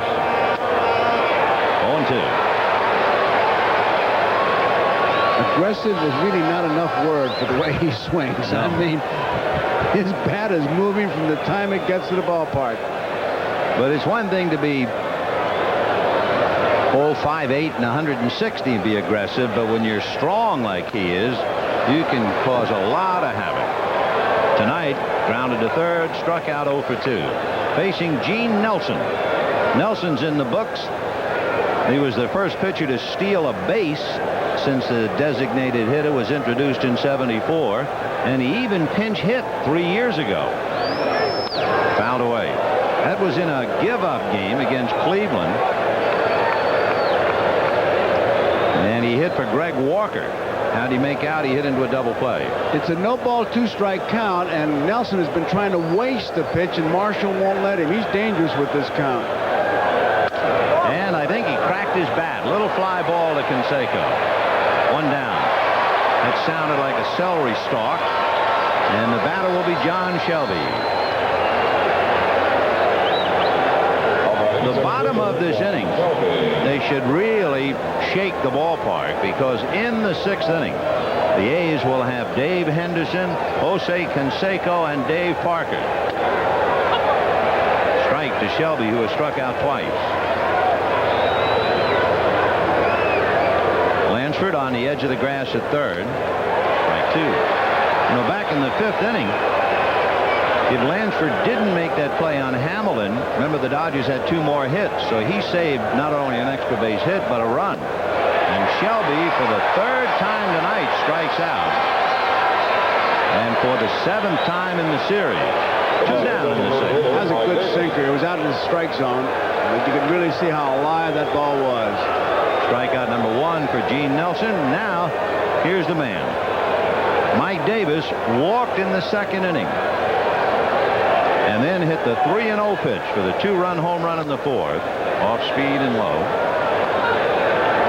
I tell you, there's a knack to hitting 3-0 pitches. A lot of guys really get over anxious and will chase anything. He got a good fastball, and he knew what to do with it. 1 ball, no strike. Goes the other way, foul down the left field line and out of play. That will go back in amongst the customers. 1 ball and 1 strike. It's like calling pitches. I know you know, fellas, Vin, that you call a pitch for them, they get so anxious they'll chase anything, and they'd rather not know what's coming. It's the same way with 3-0.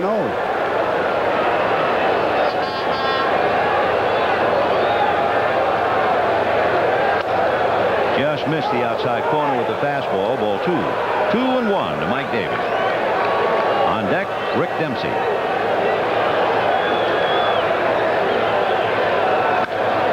Lifted that foul. Lansford with a lot of room going over. And hits the railing. Tried to backhand it. Came up empty. Good try by Carney, but he can't get there, so Mike Davis still at the plate. 2-2.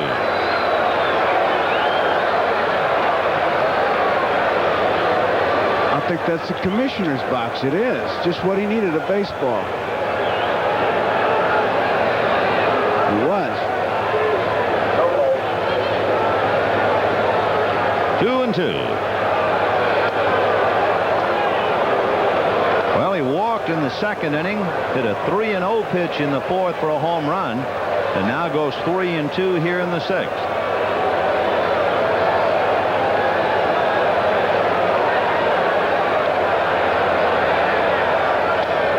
And he walked.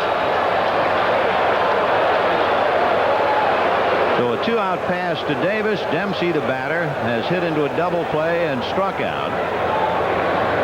And La Russa still waiting for the big bang, and he has the guns to produce it coming up in the bottom half.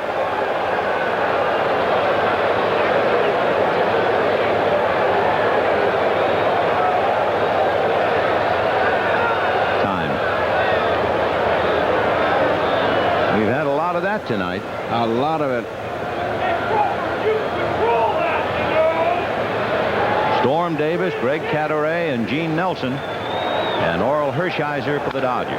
Popped in the air, foul behind the plate. Passy coming back to the base of the screen. No play.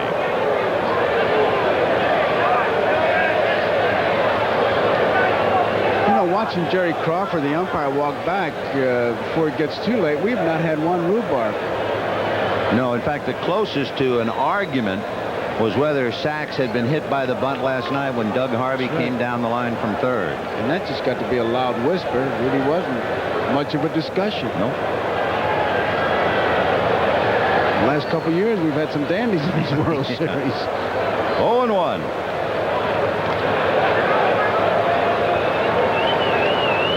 Davis, who would be feeling frisky anyway after hitting that home run, stole 7 out of 10 during the regular year.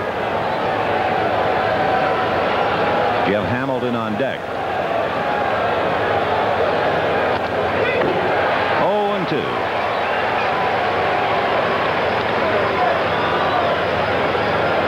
Dempsey and Ron Hasse. It was Dempsey who called the Dodgers, and it was the A's who kept calling Hasse. And so Dempsey is wearing his uniform, and Ron is in a crouch behind the plate.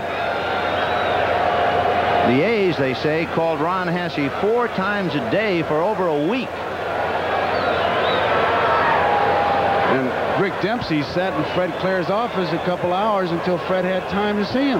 And Mickey Hatcher asking his agent to beg the Dodgers to give him a job in Albuquerque. Tony, he was telling that story yesterday. You really had to laugh at it. Said he was out jogging, and he said, I stole my neighbor's paper, which I did every morning. And I'd sit on his porch and read it, and I saw where Madlock was hurt, and I just said, hey, call him. And he said, well, another club's interested in you. He said, well, call them. And he said, they're interested, and I think they're going to sign you. He said, well, I'll get ready to go to Albuquerque. He said, no, Los Angeles. And somebody said, were you upset when he told you L.A. instead of Albuquerque? 0-2. Just missed. 1 ball and 2 strikes. So there are quite a few rather unusual stories in this particular World Series. Along with the stars, there are some unlikely heroes.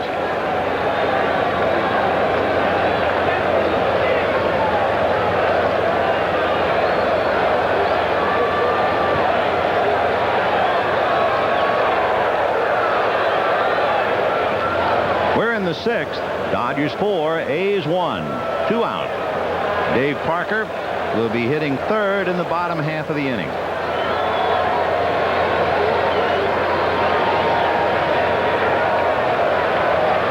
There goes Davis, and the ball is hit to right. Canseco with it hit over his head to the wall. It's against the wall. Davis will score. Dempsey will stop at second with a double, and the Dodgers lead 5-1. Gene Nelson, who is a sinker ball pitcher, really got a high fastball. He got it up there, and Dempsey was waiting for it, and Canseco could not catch up to it. You can see LaRussa just has to walk away from it because it was just pitching Dempsey all wrong.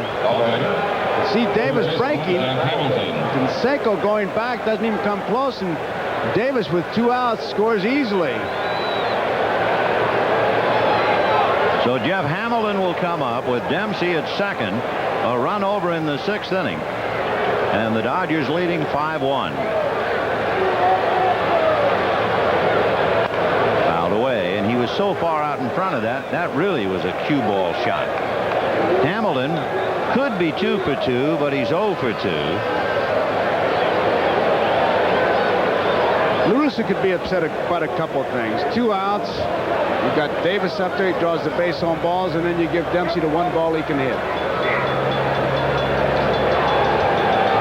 0-1. Good save by Hasse. 1 ball and 1 strike. Hamilton hit the ball hard back to the box. Storm Davis made a good play. In the 5th inning, Carney Lansford made a great play to take a double away from him. Now he's trying to pick up Dempsey.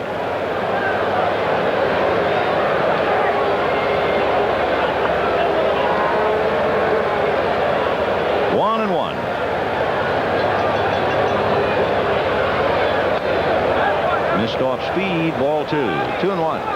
High curveballs. That's a danger zone. That's when the needle gets into the red section.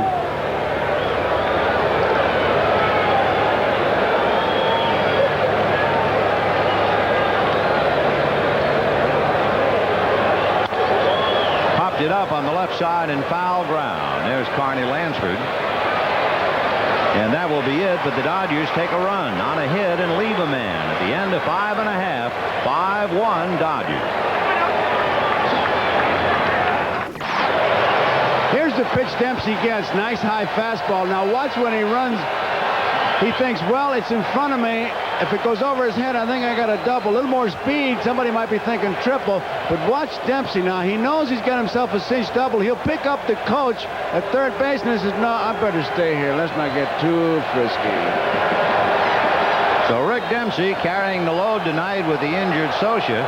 And now here are the A's, and we'll see if they can make some noise in the 6th inning with Henderson, Canseco, and Parker, and a very restless crowd just bursting to holler to the 7th.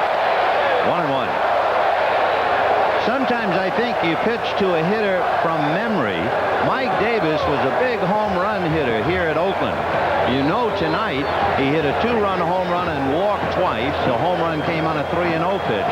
You might have forgotten it was the 2-out walk to Mike Davis by Dennis Eckersley that preceded the dramatic home run by Kirk Gibson. All of that to a guy who hit less than 200 during the regular year. Ball 2. Base on balls has come home, even this bonus run here after 2 outs of base on balls. High slicing foul ball down the right field line and out of play. 2-2. Dave Henderson popped to short and walked.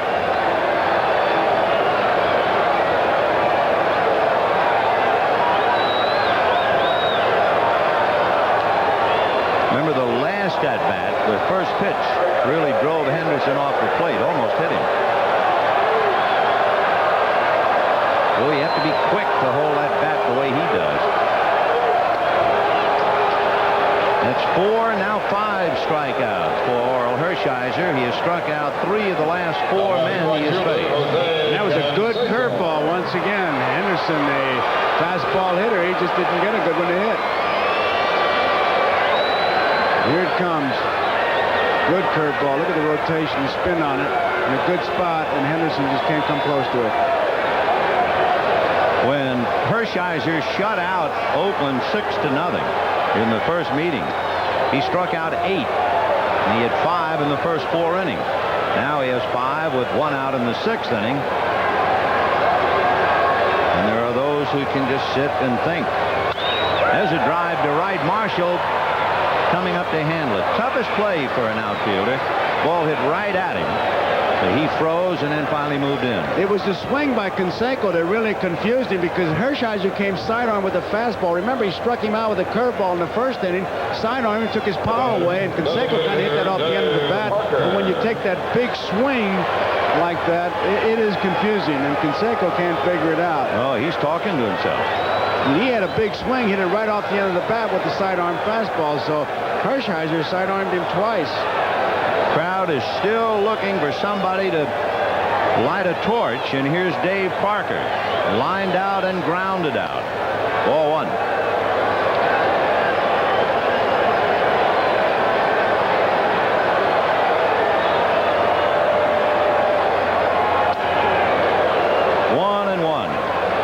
Lined out on the fastball, and he has just been showing him the fastball.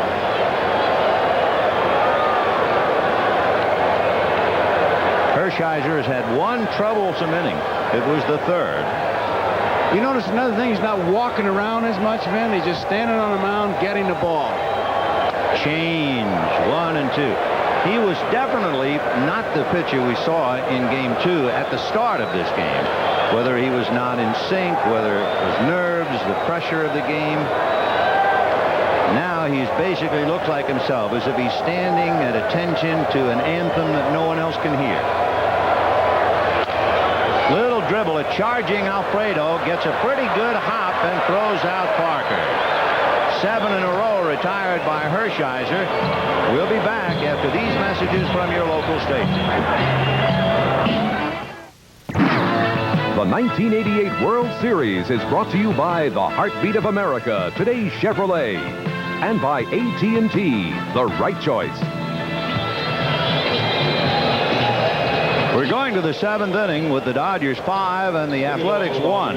The Dodgers will have Alfredo Griffin, Steve Saxon, Franklin Stubbs.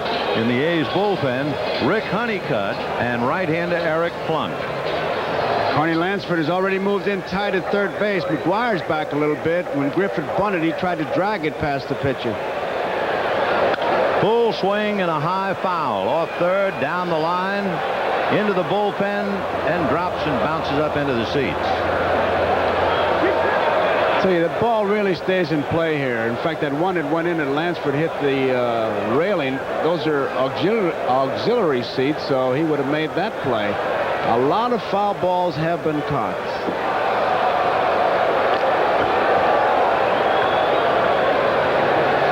Alfredo Griffin 0 for 2 tonight. Foul the other way. If he'd have hit that one hard, I think it hit right off his foot, Ben. That was way inside. Tracy Woodson has joined Mickey Hatcher. We just told you Honeycutt and Plunk down in the pen, and there they are.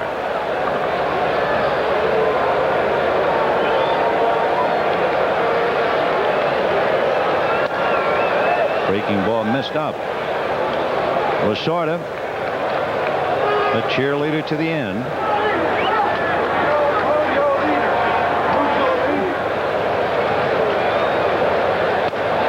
And the fastball's up. Well, his wife Jo, with the mother in Greenville, South Carolina, watching it on TV, I'm sure, went down there kind of a good luck charm. Little roller to the right side, playing it very cautiously. Phillips, cautiously to the extent that's a hard running left-hand hitter, but Tony knew his man. One down. We'll bring up Steve Sachs, who grounded out and singled up the middle and singled to right. He's 2 for 3. He's a tough hitter when he uses the center of the field to the right field line. In fact, didn't Lasorda used to find him when he really hit those long fly balls and had that kind of friendly bet? Well, you know, people forget 2 years ago he hit 332. I mean, you really have to be quite a hitter. But he's got quite a bit of ability. 1 ball and no strikes. 5 runs, 8 hits for the Dodgers, 1 run, 2 hits for the A's. McGuire, Hasse, and Lansford due up in the bottom of the 7th. Popped it up. Tony Phillips.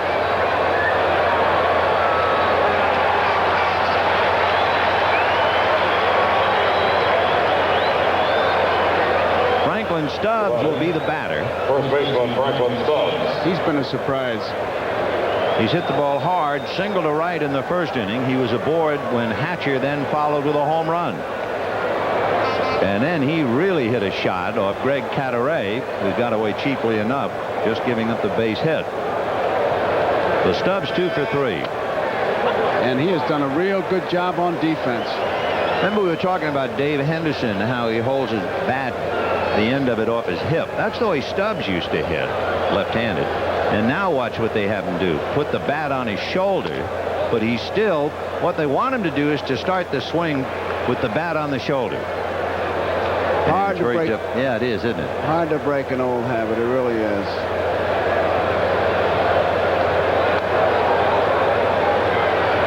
Two and 1 to count. Like Henderson, he was also a straight-up hitter.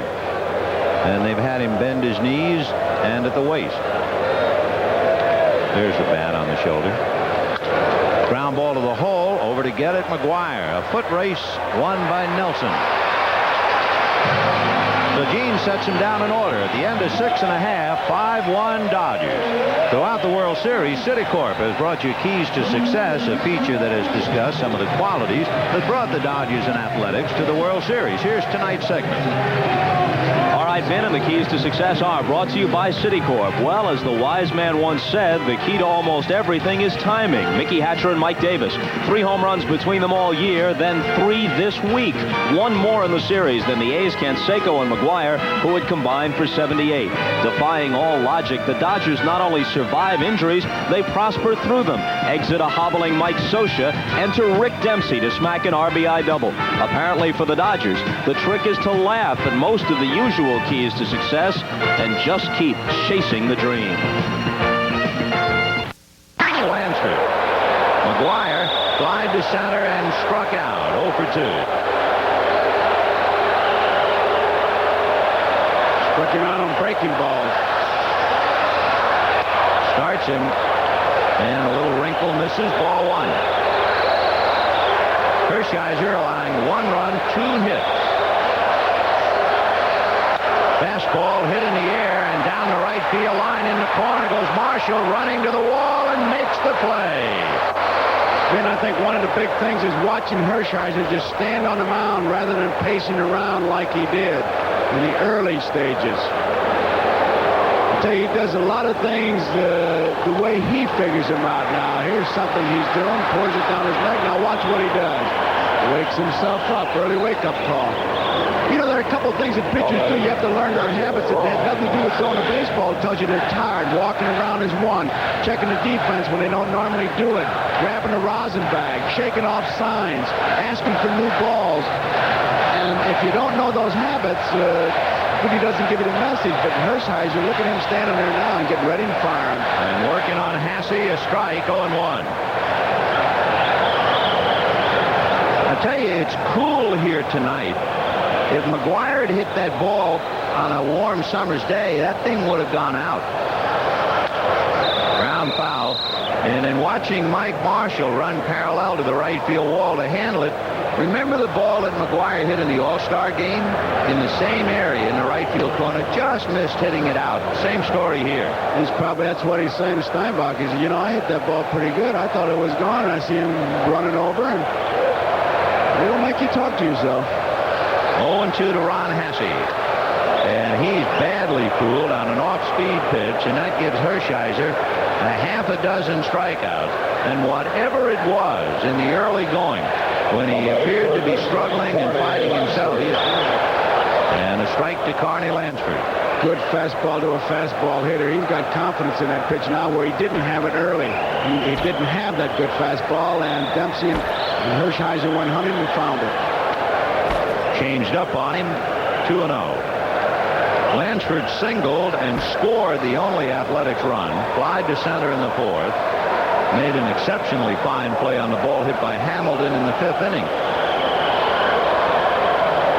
What he did to Los Angeles, Hershiser, he just kind of goes back there and goes over the scouting report, to literally talking to himself to know exactly what he wants to do. 2-1.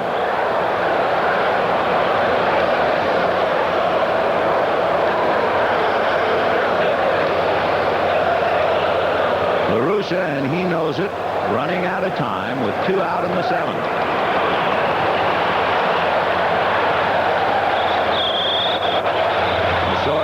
Joe Ferguson know they're getting closer to the bubble.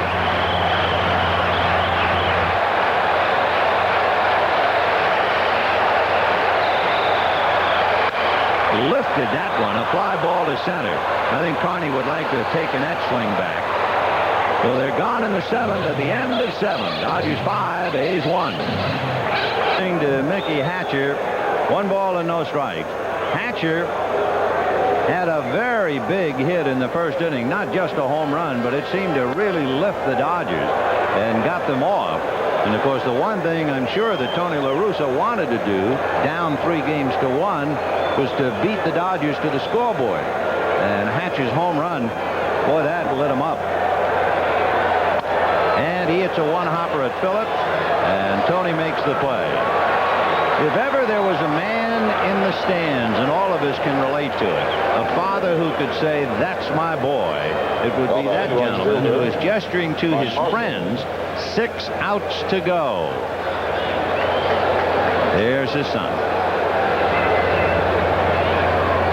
Mike Marshall, the batter.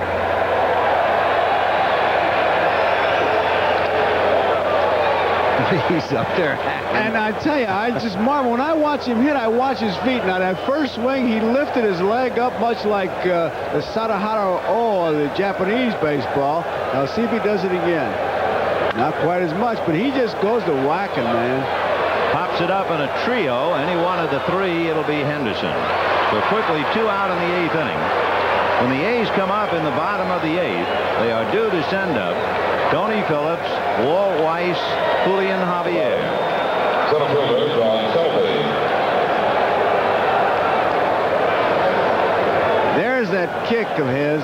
Did I say Julian? Yes, you did. Huh? Understandable. And Julio appreciates it. I was thinking, you know, about "That's my boy." Yeah. And I'm sure that's what Julian is thinking. 1-0. 1-1.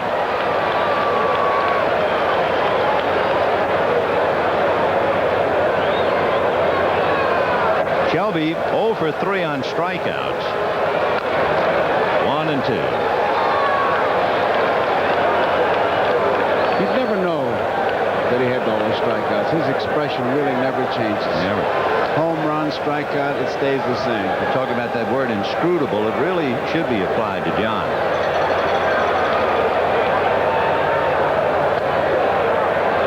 Was it Dempsey said he was on the club 3 years before he knew he could talk? 5 runs, 8 hits to the Dodgers, 1 run, 2 hits for Oakland. And I'll tell you, that is really a misnomer to a degree to Hershiser. As you see right there, he was really struggling, and you're going to hear a lot of talk if he wins this game from the Oakland A's saying we let him get away. He's patting Mike Sharperson, a young infielder who is not eligible to play, but is there wearing the uniform with the rest of the gang. All 4. So the 2-out walk to Shelby will bring up Mike Davis and also Tony La Russa. He has Rick Honeycutt down in the bullpen. Well, he got burned the last time. Remember, he had a 2-out walk to Davis, and then Dempsey hit the double. So La Russa is going to make a move, and so will we. A remarkable story for a fellow who was so frustrated trying to make the major league. A left-hander who kept being cut almost the last day of spring training every year, and still insists the Dodgers made a terrible mistake in keeping Koufax and sending him out. But Tommy Lasorda, right now, sitting on top of the world. It's an impressive record. Rick Honeycutt will be pitching to Mike Davis with John Shelby at first, 2 out in the 8th inning. And the Dodgers leading the A's 5-1. Mike hit a 3-0 pitch for a 2-run home run in the 4th inning that might very well be labeled the crusher. I mean, that where Hatcher's was the inspiration. Davis is the one that really took the life right out of the place. It had more than just a home run touch to it, or flair, because it was a 3-0 pitch, and Lasorda, you just wouldn't figure that Davis would be given the green light because of the year he had, but Lasorda, sensing something, gave him the green light and really paid off, and that was the crusher. That was the one that really, the fans, I don't think the fans recovered from it, much less the Oakland A's, the ball players. 0-1. Little foul off third. Carney coming in a hurry. Can't get it. Great effort. Ball's hit off the handle, and he made a great effort because it kept slicing away from him, and you can see the effort. He slid a long way. Watch him. He knows he's got a lot of room. Down he goes, but just can't quite get to it. I was thinking, you know, you talk about the maddening part of this game, and I mean the game of baseball. In the 4th inning, if you're Storm Davis, you're very much in the game. And a little squibber by Hatcher up along third. He barely beats it out with a belly whopper. You strike out Marshall and Shelby, and then Davis hits a 3-0 pitch for a 2-run home run, and then you strike out Dempsey. So in an inning that saw Storm Davis strike out the side, he was also dealt his most severe blow. There is concern in the near corner of the Dodger dugout, and I believe it would be concerning the plate umpire, Jerry Crawford, who walked over along with several of the other umpires, immediately went to where the trainers were. And I have to guess there's something wrong with Jerry. Meanwhile, all Hershiser can do is keep throwing to stay loose.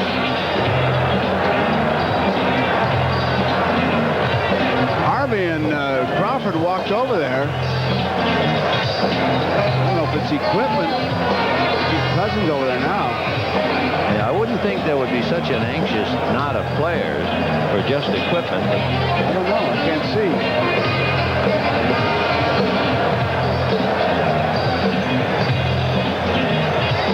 Hershiser has concluded his warm-ups. He's saying, come on now. And now Jerry is limping as he comes back. They must have taped that left knee is what it was. Yep, Crawford in pain.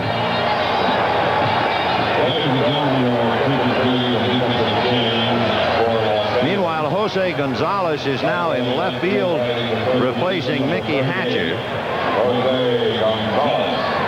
You talk about that's my boy. How about old Shag Crawford watching this World Series? And Shag saying, that's my boy. Gary Crawford behind the plate. We're going to the bottom of the 8th inning. Hatcher hit a 2-run home run in the first inning. The A's came back on a scoring fly ball to get a run in the third. Mike Davis hit a 2-run home run in the fifth, and the Dodgers added another when Dempsey doubled in Mike Davis. So the Dodgers lead the A's 5-1. Storm Davis, Greg Cadaret, and Gene Nelson and Rick Honeycutt for Oakland, and Oral Hershiser for Los Angeles. Tony Phillips had a hit-and-run single to the hole at short and struck out. Hershiser warning both Stubbs and Hamilton, be alive.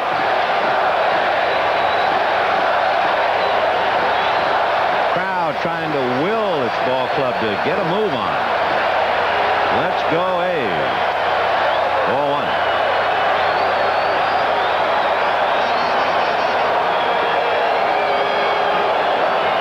Boy, how they've wanted to cheer, but the only chance they had so far was in the third inning. Left field is calling time for some reason. Gonzalez, somebody's throwing things or what? I don't know. It's a ball behind second base. Harvey just picked it up. 1 ball and no strikes to Tony Phillips.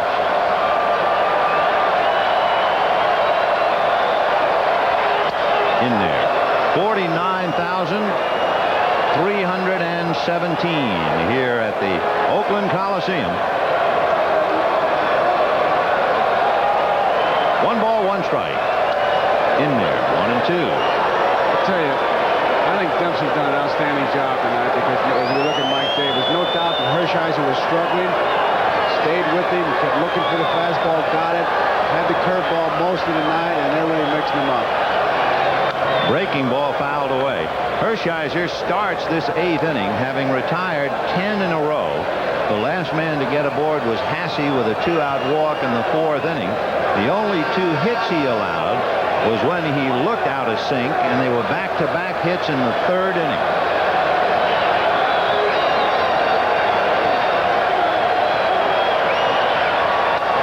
Two and two.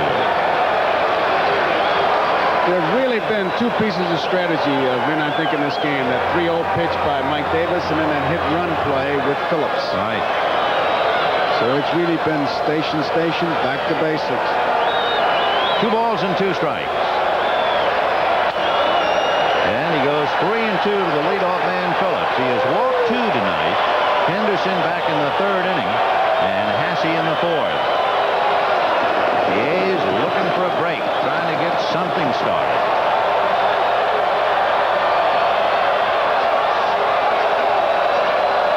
3 balls, 2 strikes. And he walked him, and for the Dodgers, that has to be a storm signal. The bullpen might be stern. Jay Howell goes jogging down along with Jesse Orosco. When you are a control pitcher and you're leading by 4 and you walk the leadoff man in an inning, that's a storm signal.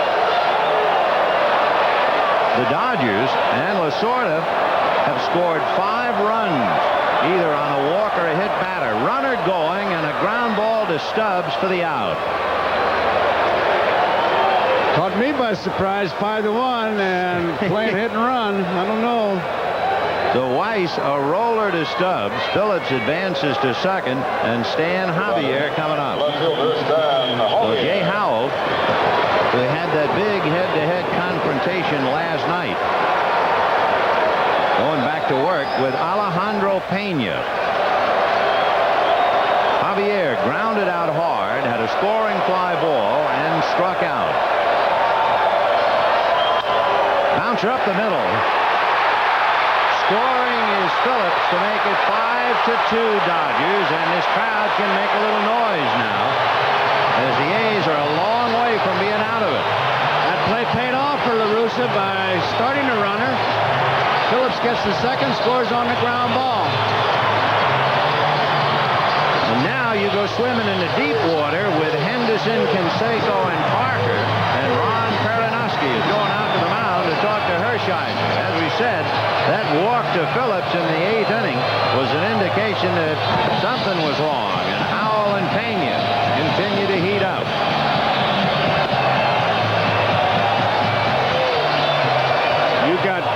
2, 3, 4, 5, maybe 6 guys. One swing of the bat can pick you up a couple runs. Remember, Mr. Hershiser held his fingers up to a friend a few rows back. 6 outs to go. Now it's 5 outs to go. Laurel has made 91 pitches. And he's pacing once again.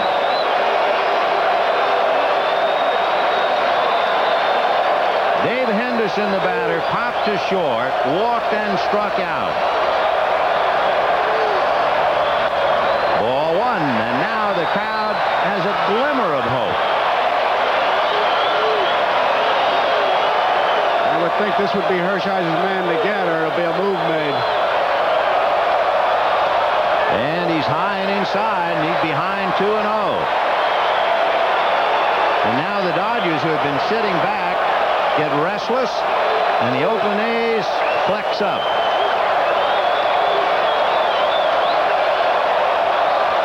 To Henderson. Ball 3. And now this crowd that has been so quiet since the 3rd inning comes alive. And a chant. Oro. 3-0. And there he goes, playing games. They're going to try everything these days. They've got it going.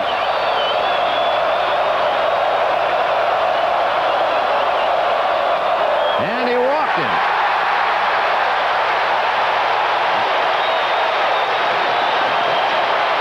He had walked 2 batters in 7 innings. He has walked 2 of the 4 batters he has faced in the 8th. And Dempsey heading for the mound. He's buying time because they're looking to make a move.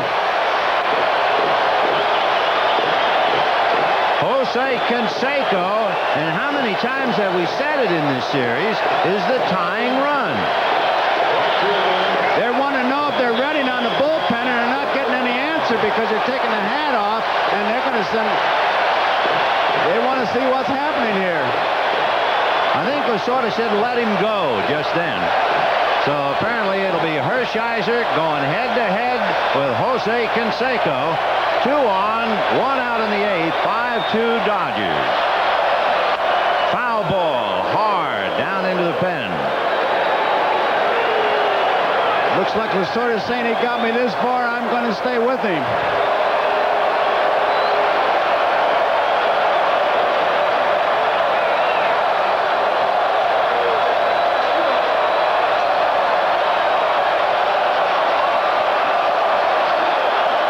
Henderson at first, Javier at second, 1 out in the 8th.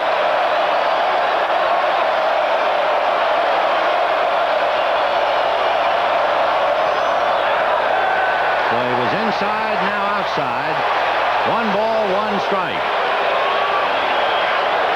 Sidearmed him 2 of the 3 times that Canseco's been up there, struck him out once and got him on a fly ball to right field.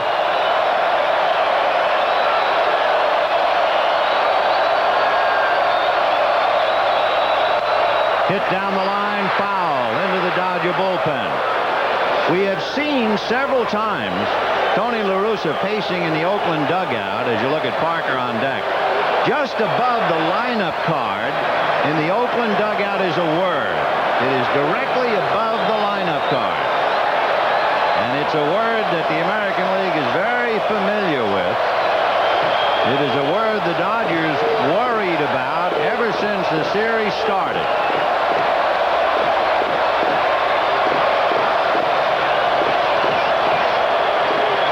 There it is, flammable.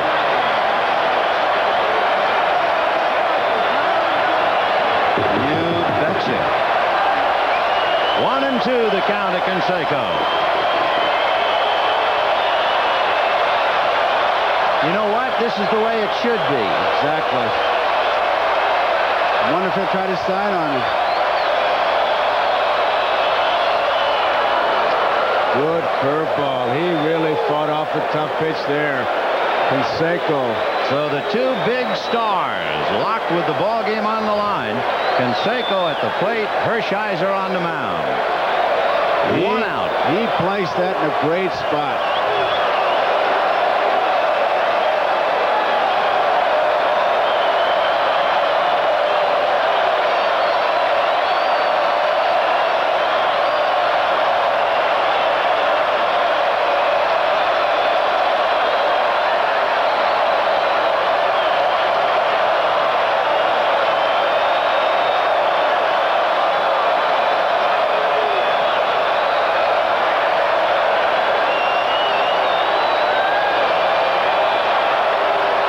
Canseco had backed out. On the fists, a little pop fly to Stubbs. He jammed him, and it's the infield fly rule. Now that's $1 million pitch plus. Yes, it is, because it was the one pitch he wanted to throw. You saw him with the great close-up that we had of Hershiser really shaking off the pitch. I tell you, he is really battling. Bulldog is perfect. You can see those arms pull in as he just could not get a good swing at that good fastball. I tell you, Lasorda is going a long way with him. 2 out in the 8th inning. And Dave Parker, the batter. Parker lined out to Sachs, grounded to Stubbs, and rolled out to Griffin, the shortstop. 0 for 3, representing the tying run. And Dempsey, you could see the way they were in that long conversation, just making sure exactly what the sequence of pitches are going to be used against Parker. Tell you, Canseco 1 for 19, and they followed that scouting report to a T. Javier at second, Henderson at first, and the Cobra at the plate.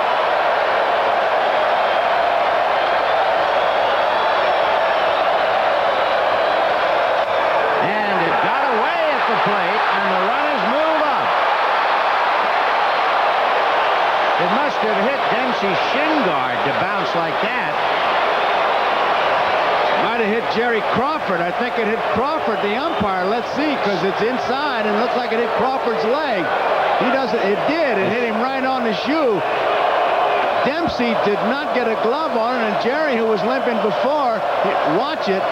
It goes right under the glove, and usually you kind of come up with the glove and shift over, but when it hit Crawford's leg, it just carried him to where Dempsey didn't know where it was. So Crawford wearing shin guards and safety shoes, and that's why the ball shot off so erratically. It hit right down there and went flying off to the left. It was, of course, a wild pitch. So second and third, 2 out. It puts a lot of pressure on the infield. No force play handy. You have Javier at third, Henderson at second, 2 away. Parker with McGuire on deck. And remember, McGuire last night had a big at-bat with the bases loaded and popped up. 5-2 Dodgers, 2 out, 8th inning. Right. 1-1. Dennis Eckersley and Eric Plunk in the A's bullpen. Alejandro Pena and Jesse Orozco in the Dodger pen. Parker will chase the curveball low and inside. And he did. 1 and 2. He is anxious up there, and Dempsey did a great job of blocking that ball. He knew it, and I tell you, your pitcher has to have confidence in you that you will block that ball, or he will not throw it. He'll get it up. Look how low this pitch is. Especially on the heels of a wild pitch. Exactly. Now, he really gets in front of it, and if the pitcher doesn't have confidence, he'll bring that curveball up, and then he's in big trouble. 1 ball, 2 strikes.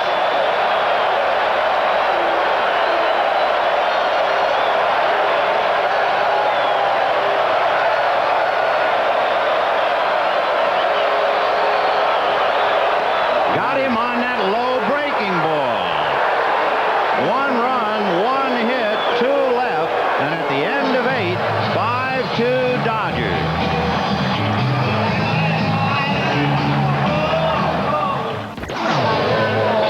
The anxious moment in the moment, and now you see what happened. The curveball swung on and missed by Dave Parker.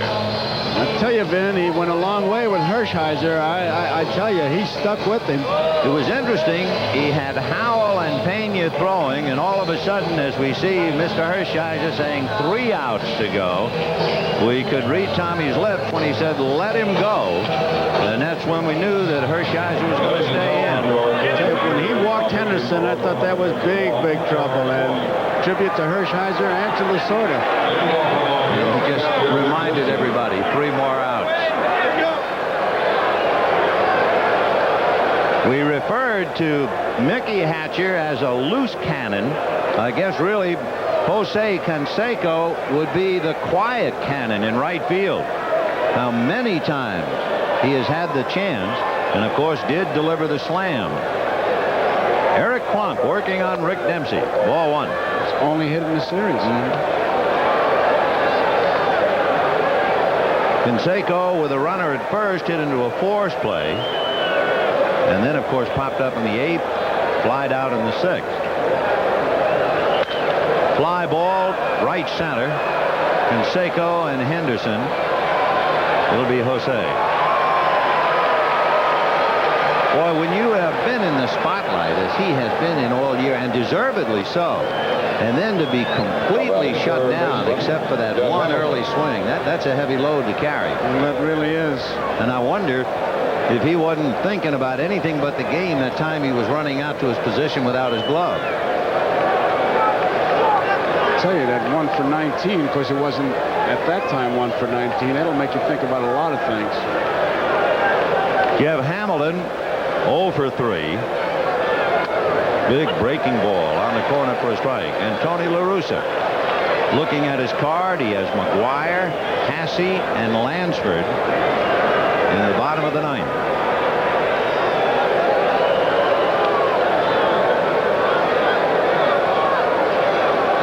By the way, not to put any more dead bodies at the footstep at the door of Jose Canseco, he's not alone in being a superstar who has been held very much so in check in the World Series.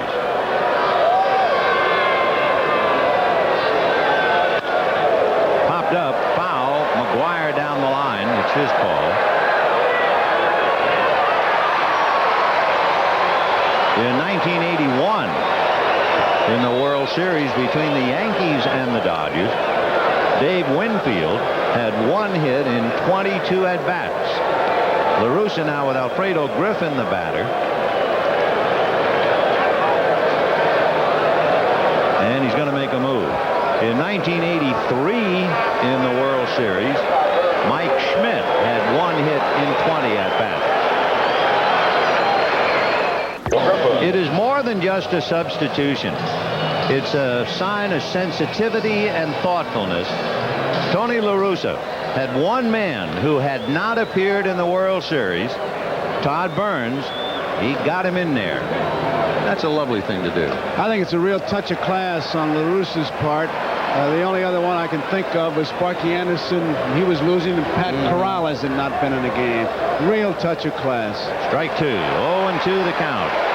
Because you just don't know when that next World Series is going to roll around for you, if ever. Take a look at a guy like Ernie Banks, who's on the field. Never played in one. Little ground ball wide to third. Carney Lansford over to McGuire. Okay. McGuire, Hasse, and Lansford due up in the bottom of the 9th. Dodgers 5, A's 2. Like father, like son. And we go to the bottom of the 9th inning. The Dodgers trying to win the 1988 World Series right now. And standing in the way of Oral Hershiser, Mark McGuire, Ron Hasse, and Carney Lansford.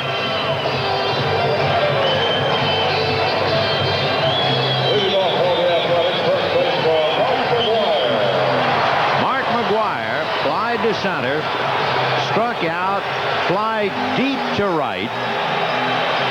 The hero the other night with his 9th inning home run. I think you're going to see Hershiser behind that mound a lot, because in Dodger Stadium, that's what he did, and just kind of regrouped almost on every pitch to make sure he knew exactly what he wanted to do. Pena and Orozco are behind him in the bullpen. Off speed, though, starts him with a change. 1 ball and no strikes.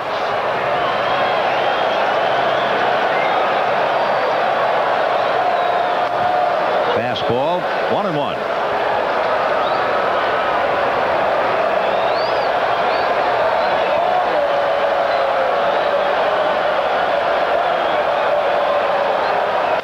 Breaking ball is hit to left center. Back goes Shelby to the wall to make the catch.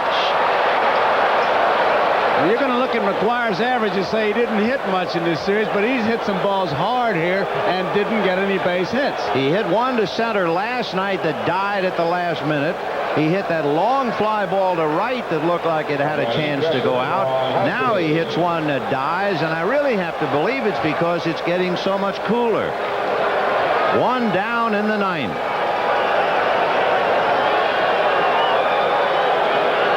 Ron Hasse flied to left, walked, struck out.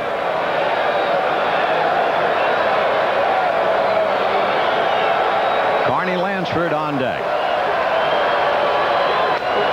Strike. So in the eighth inning, he started off by walking Phillips and got in trouble. Now he gets McGuire and picks up the strike to Hasse.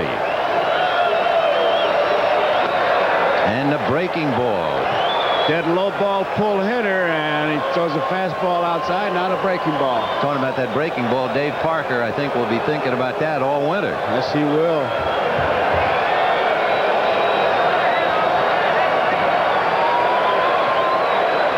No balls and 2 strikes to Ron Hasse. Breaking ball got him looking. 8 strikeouts for Oral Hershiser.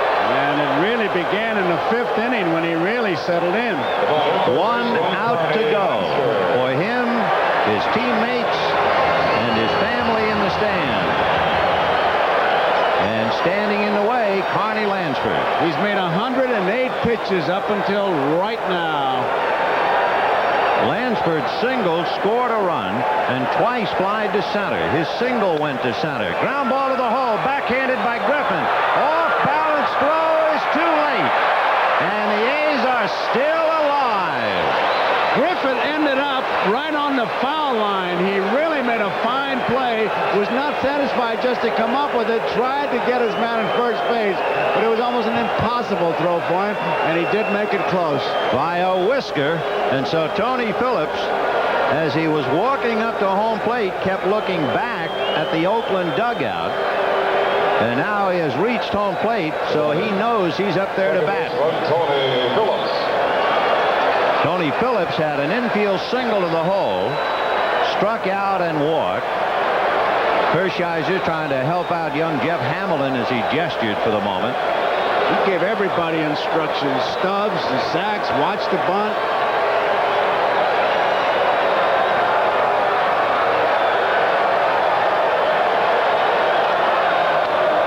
Terry Steinbach comes out on deck. So Steinbach would be hitting for Walt Weiss.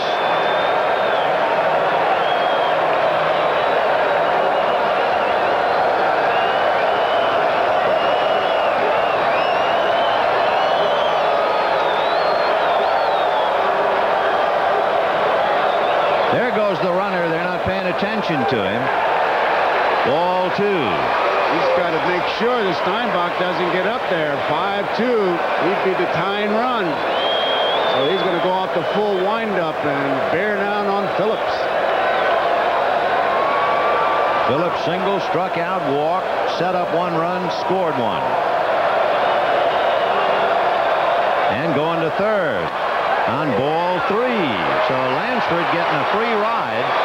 And now suddenly, and you know he was struggling in the 8th inning, Hershiser struggling in the 9th. And Steinbach waiting for one last shot. And Kirk Gibson knows what you can do with one last shot. Interesting venue. You know, it's a cool evening here, and there was Gibson sitting there, and he was sweating. There's a lot of sweating going on here. You can say that again. 3-0 to Phillips. Strike. One play. You have no defense against the base on balls, and Hershiser knows that.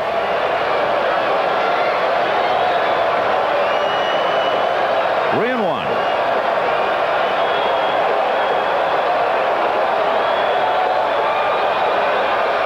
And another one. Well, he's taken all the way. They're going to make him run out the string. Here we are. And now watch Hershiser regroup.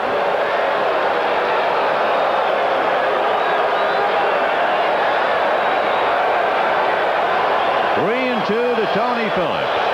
Lansford down the line from third with 2 out. Steinbach on deck. 5-2 Dodgers in the 9th. Got him. They've done it. Like the 1969 Mets. It's the impossible dream revisited. A fastball, 9 strikeouts for Hershiser. He gives up a total of 4 hits, and look at the mob. It looked like he was going to be replaced, but he hung in there. Bulldog is quite a name. And meanwhile, Jose Canseco quietly goes back to the dressing room. The biggest single gun for the Oakland Athletics, thoroughly muffled in the series. And Mr. Oral Hershiser Sr. can finally relax for a moment. The A's, a great hitting ball club, hit 177 in the series and scored a total of 11 runs in 5 games. Never would have believed it unless you saw it. You'd have to attribute it to pretty good pitching. Very good pitching. And especially by the leader on the staff, the master of the house, Oral Hershiser, who has had really the most remarkable length of success of any pitcher I have ever seen. I tell you, that streak he had, the hardest it was ever be broken, and he's just been on such a roll, and Lasorda stayed right with him, and you have to give him a lot of credit. The 3-0 green light he gave to Davis, letting Hershiser finish it, and look at it. A reminder, of course, as soon as the players leave the field, Marv and Bob will be down in the Dodger clubhouse, and you can share the celebratory moment with them.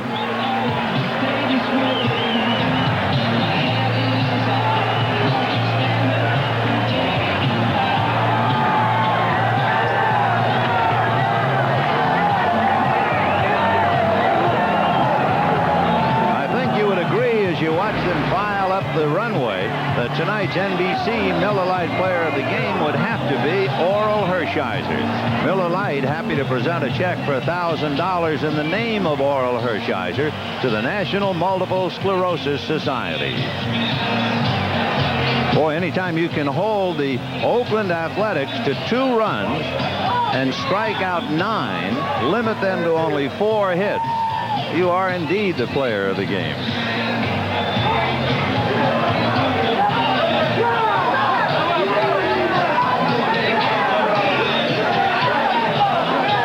Friends, the 1988 World Series has been brought to you by Miller Genuine Draft, cold filtered for real draft taste. It's as real as it gets. By Buick and your Buick dealer. The great American road belongs to Buick. And by Federal Express, who reminds you that it's not just a package, it's your business.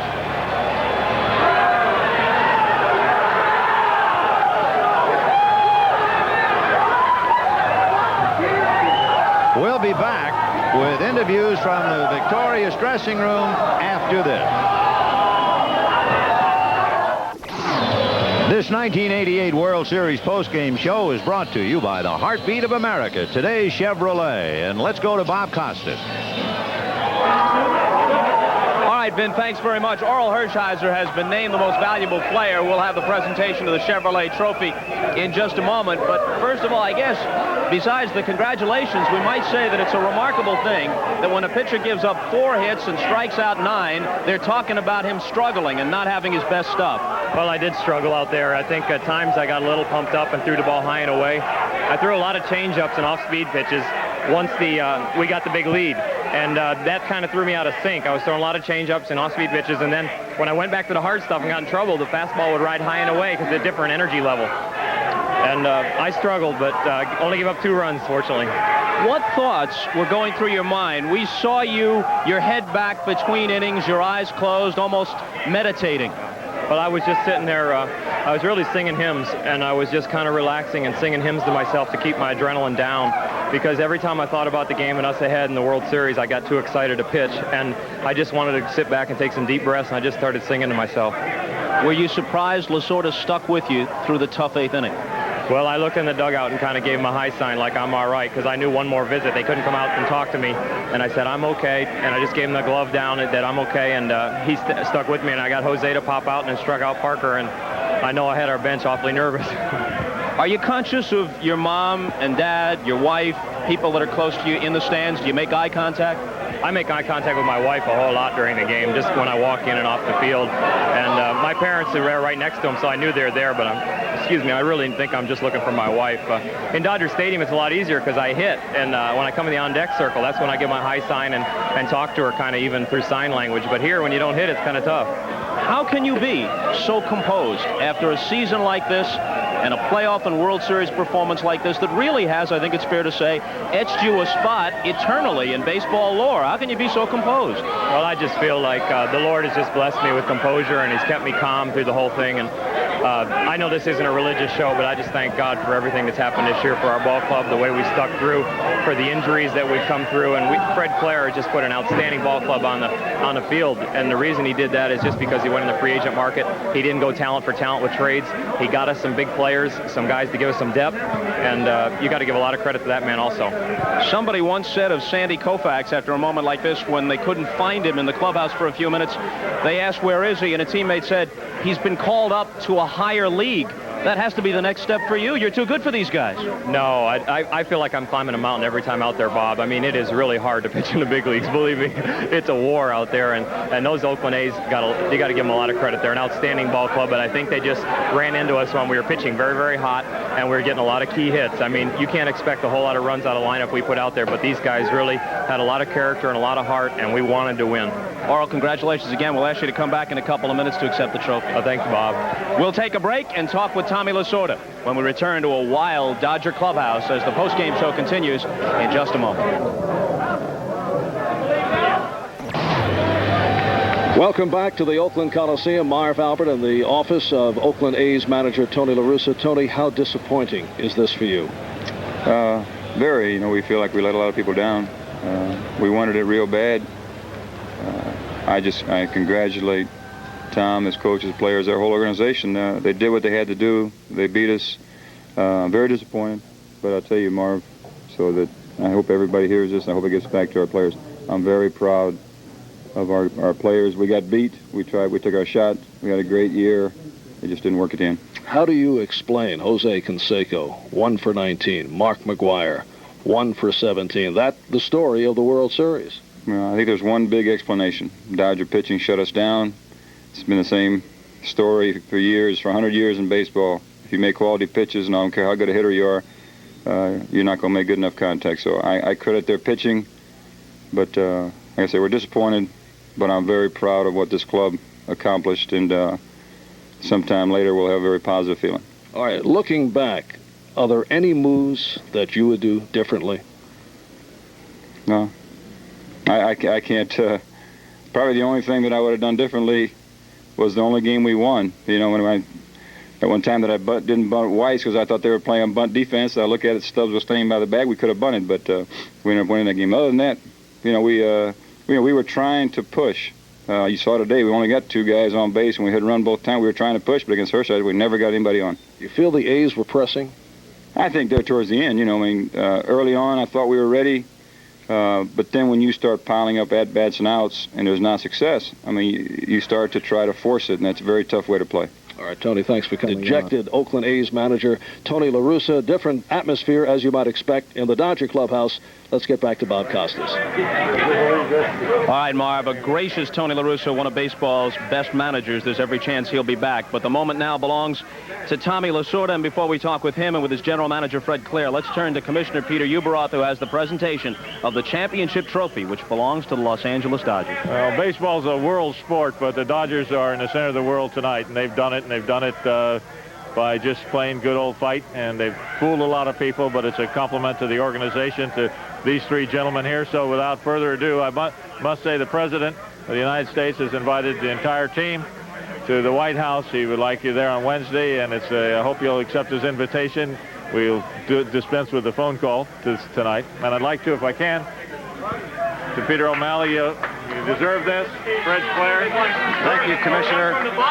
Tommy and Fred and I accept this, Commissioner, on behalf of the great team we have in the front office and on the field. We're very happy and we're very thankful. Thank you. Peter, guys. when the president calls, I guess you'll be there Wednesday. We're honored to be invited, and we sure will be there. I think all the players will be there.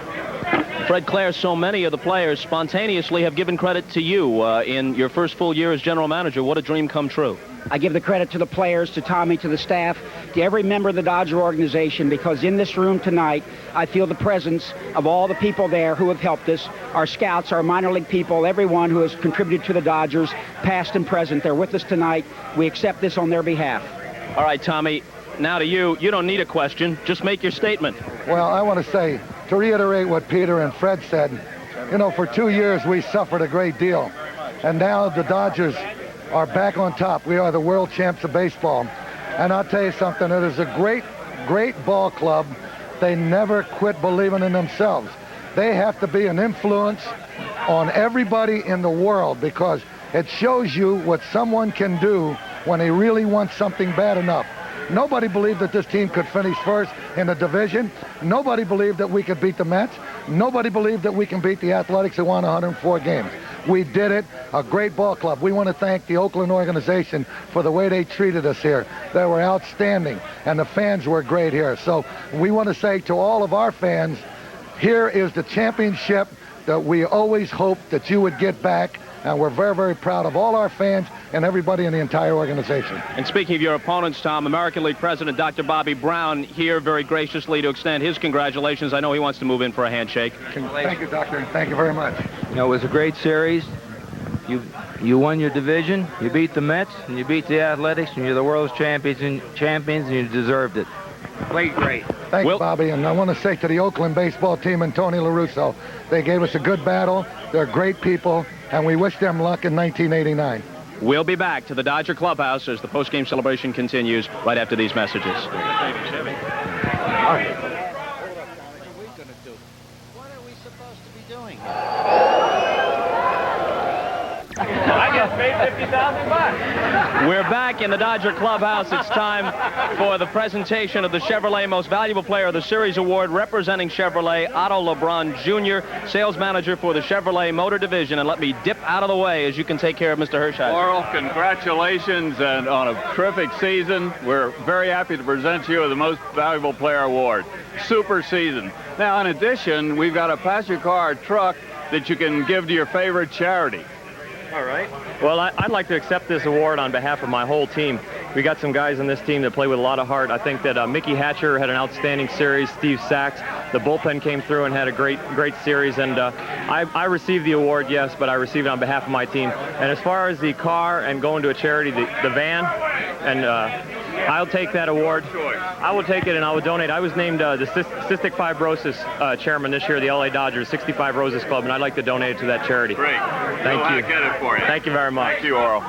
Oral Hershiser, congratulations again. And as the celebration continues here, we'll send it back upstairs to the broadcast booth at the Oakland Coliseum. Whoa! I almost made it to the end. Vin and Joe are plenty dry, fellas. Well, and what most people feel is the year of the improbable. We saw the Dodgers do what the experts thought was impossible.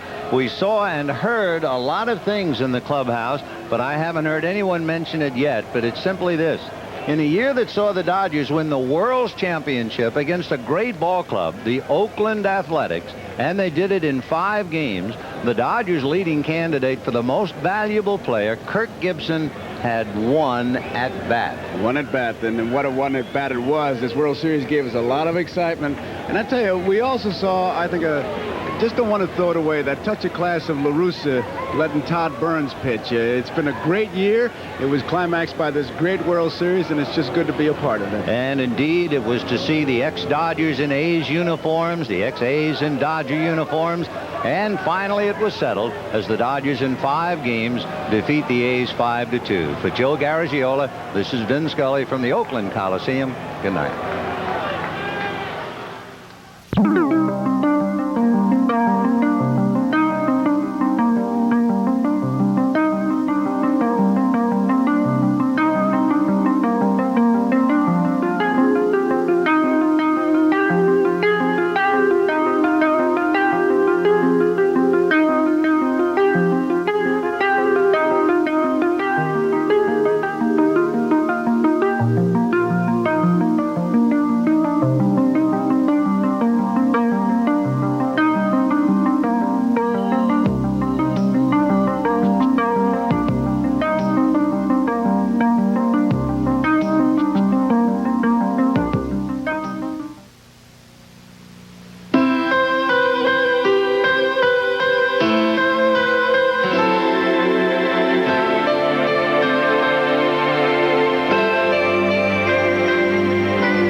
of me.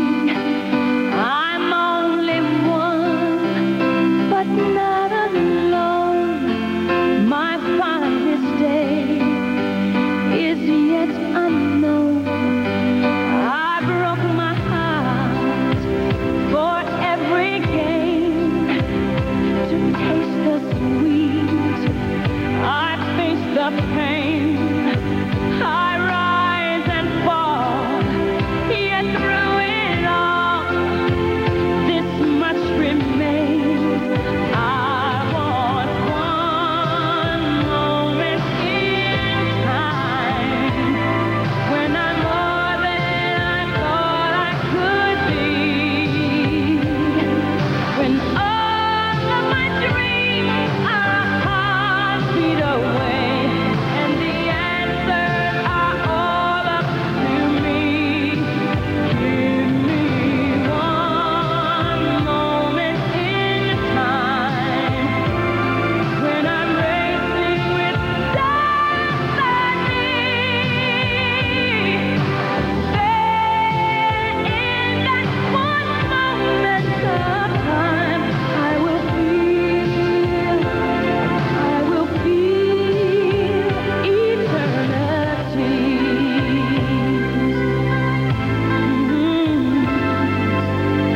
I've lived to be the very best. I want it all, no time for less.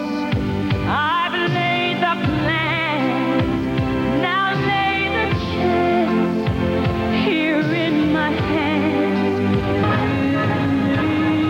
One moment in time when I'm more than I thought I could be.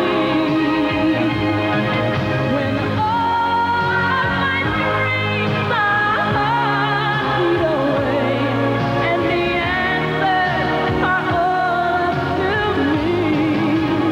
Give me one moment in time when I'm racing with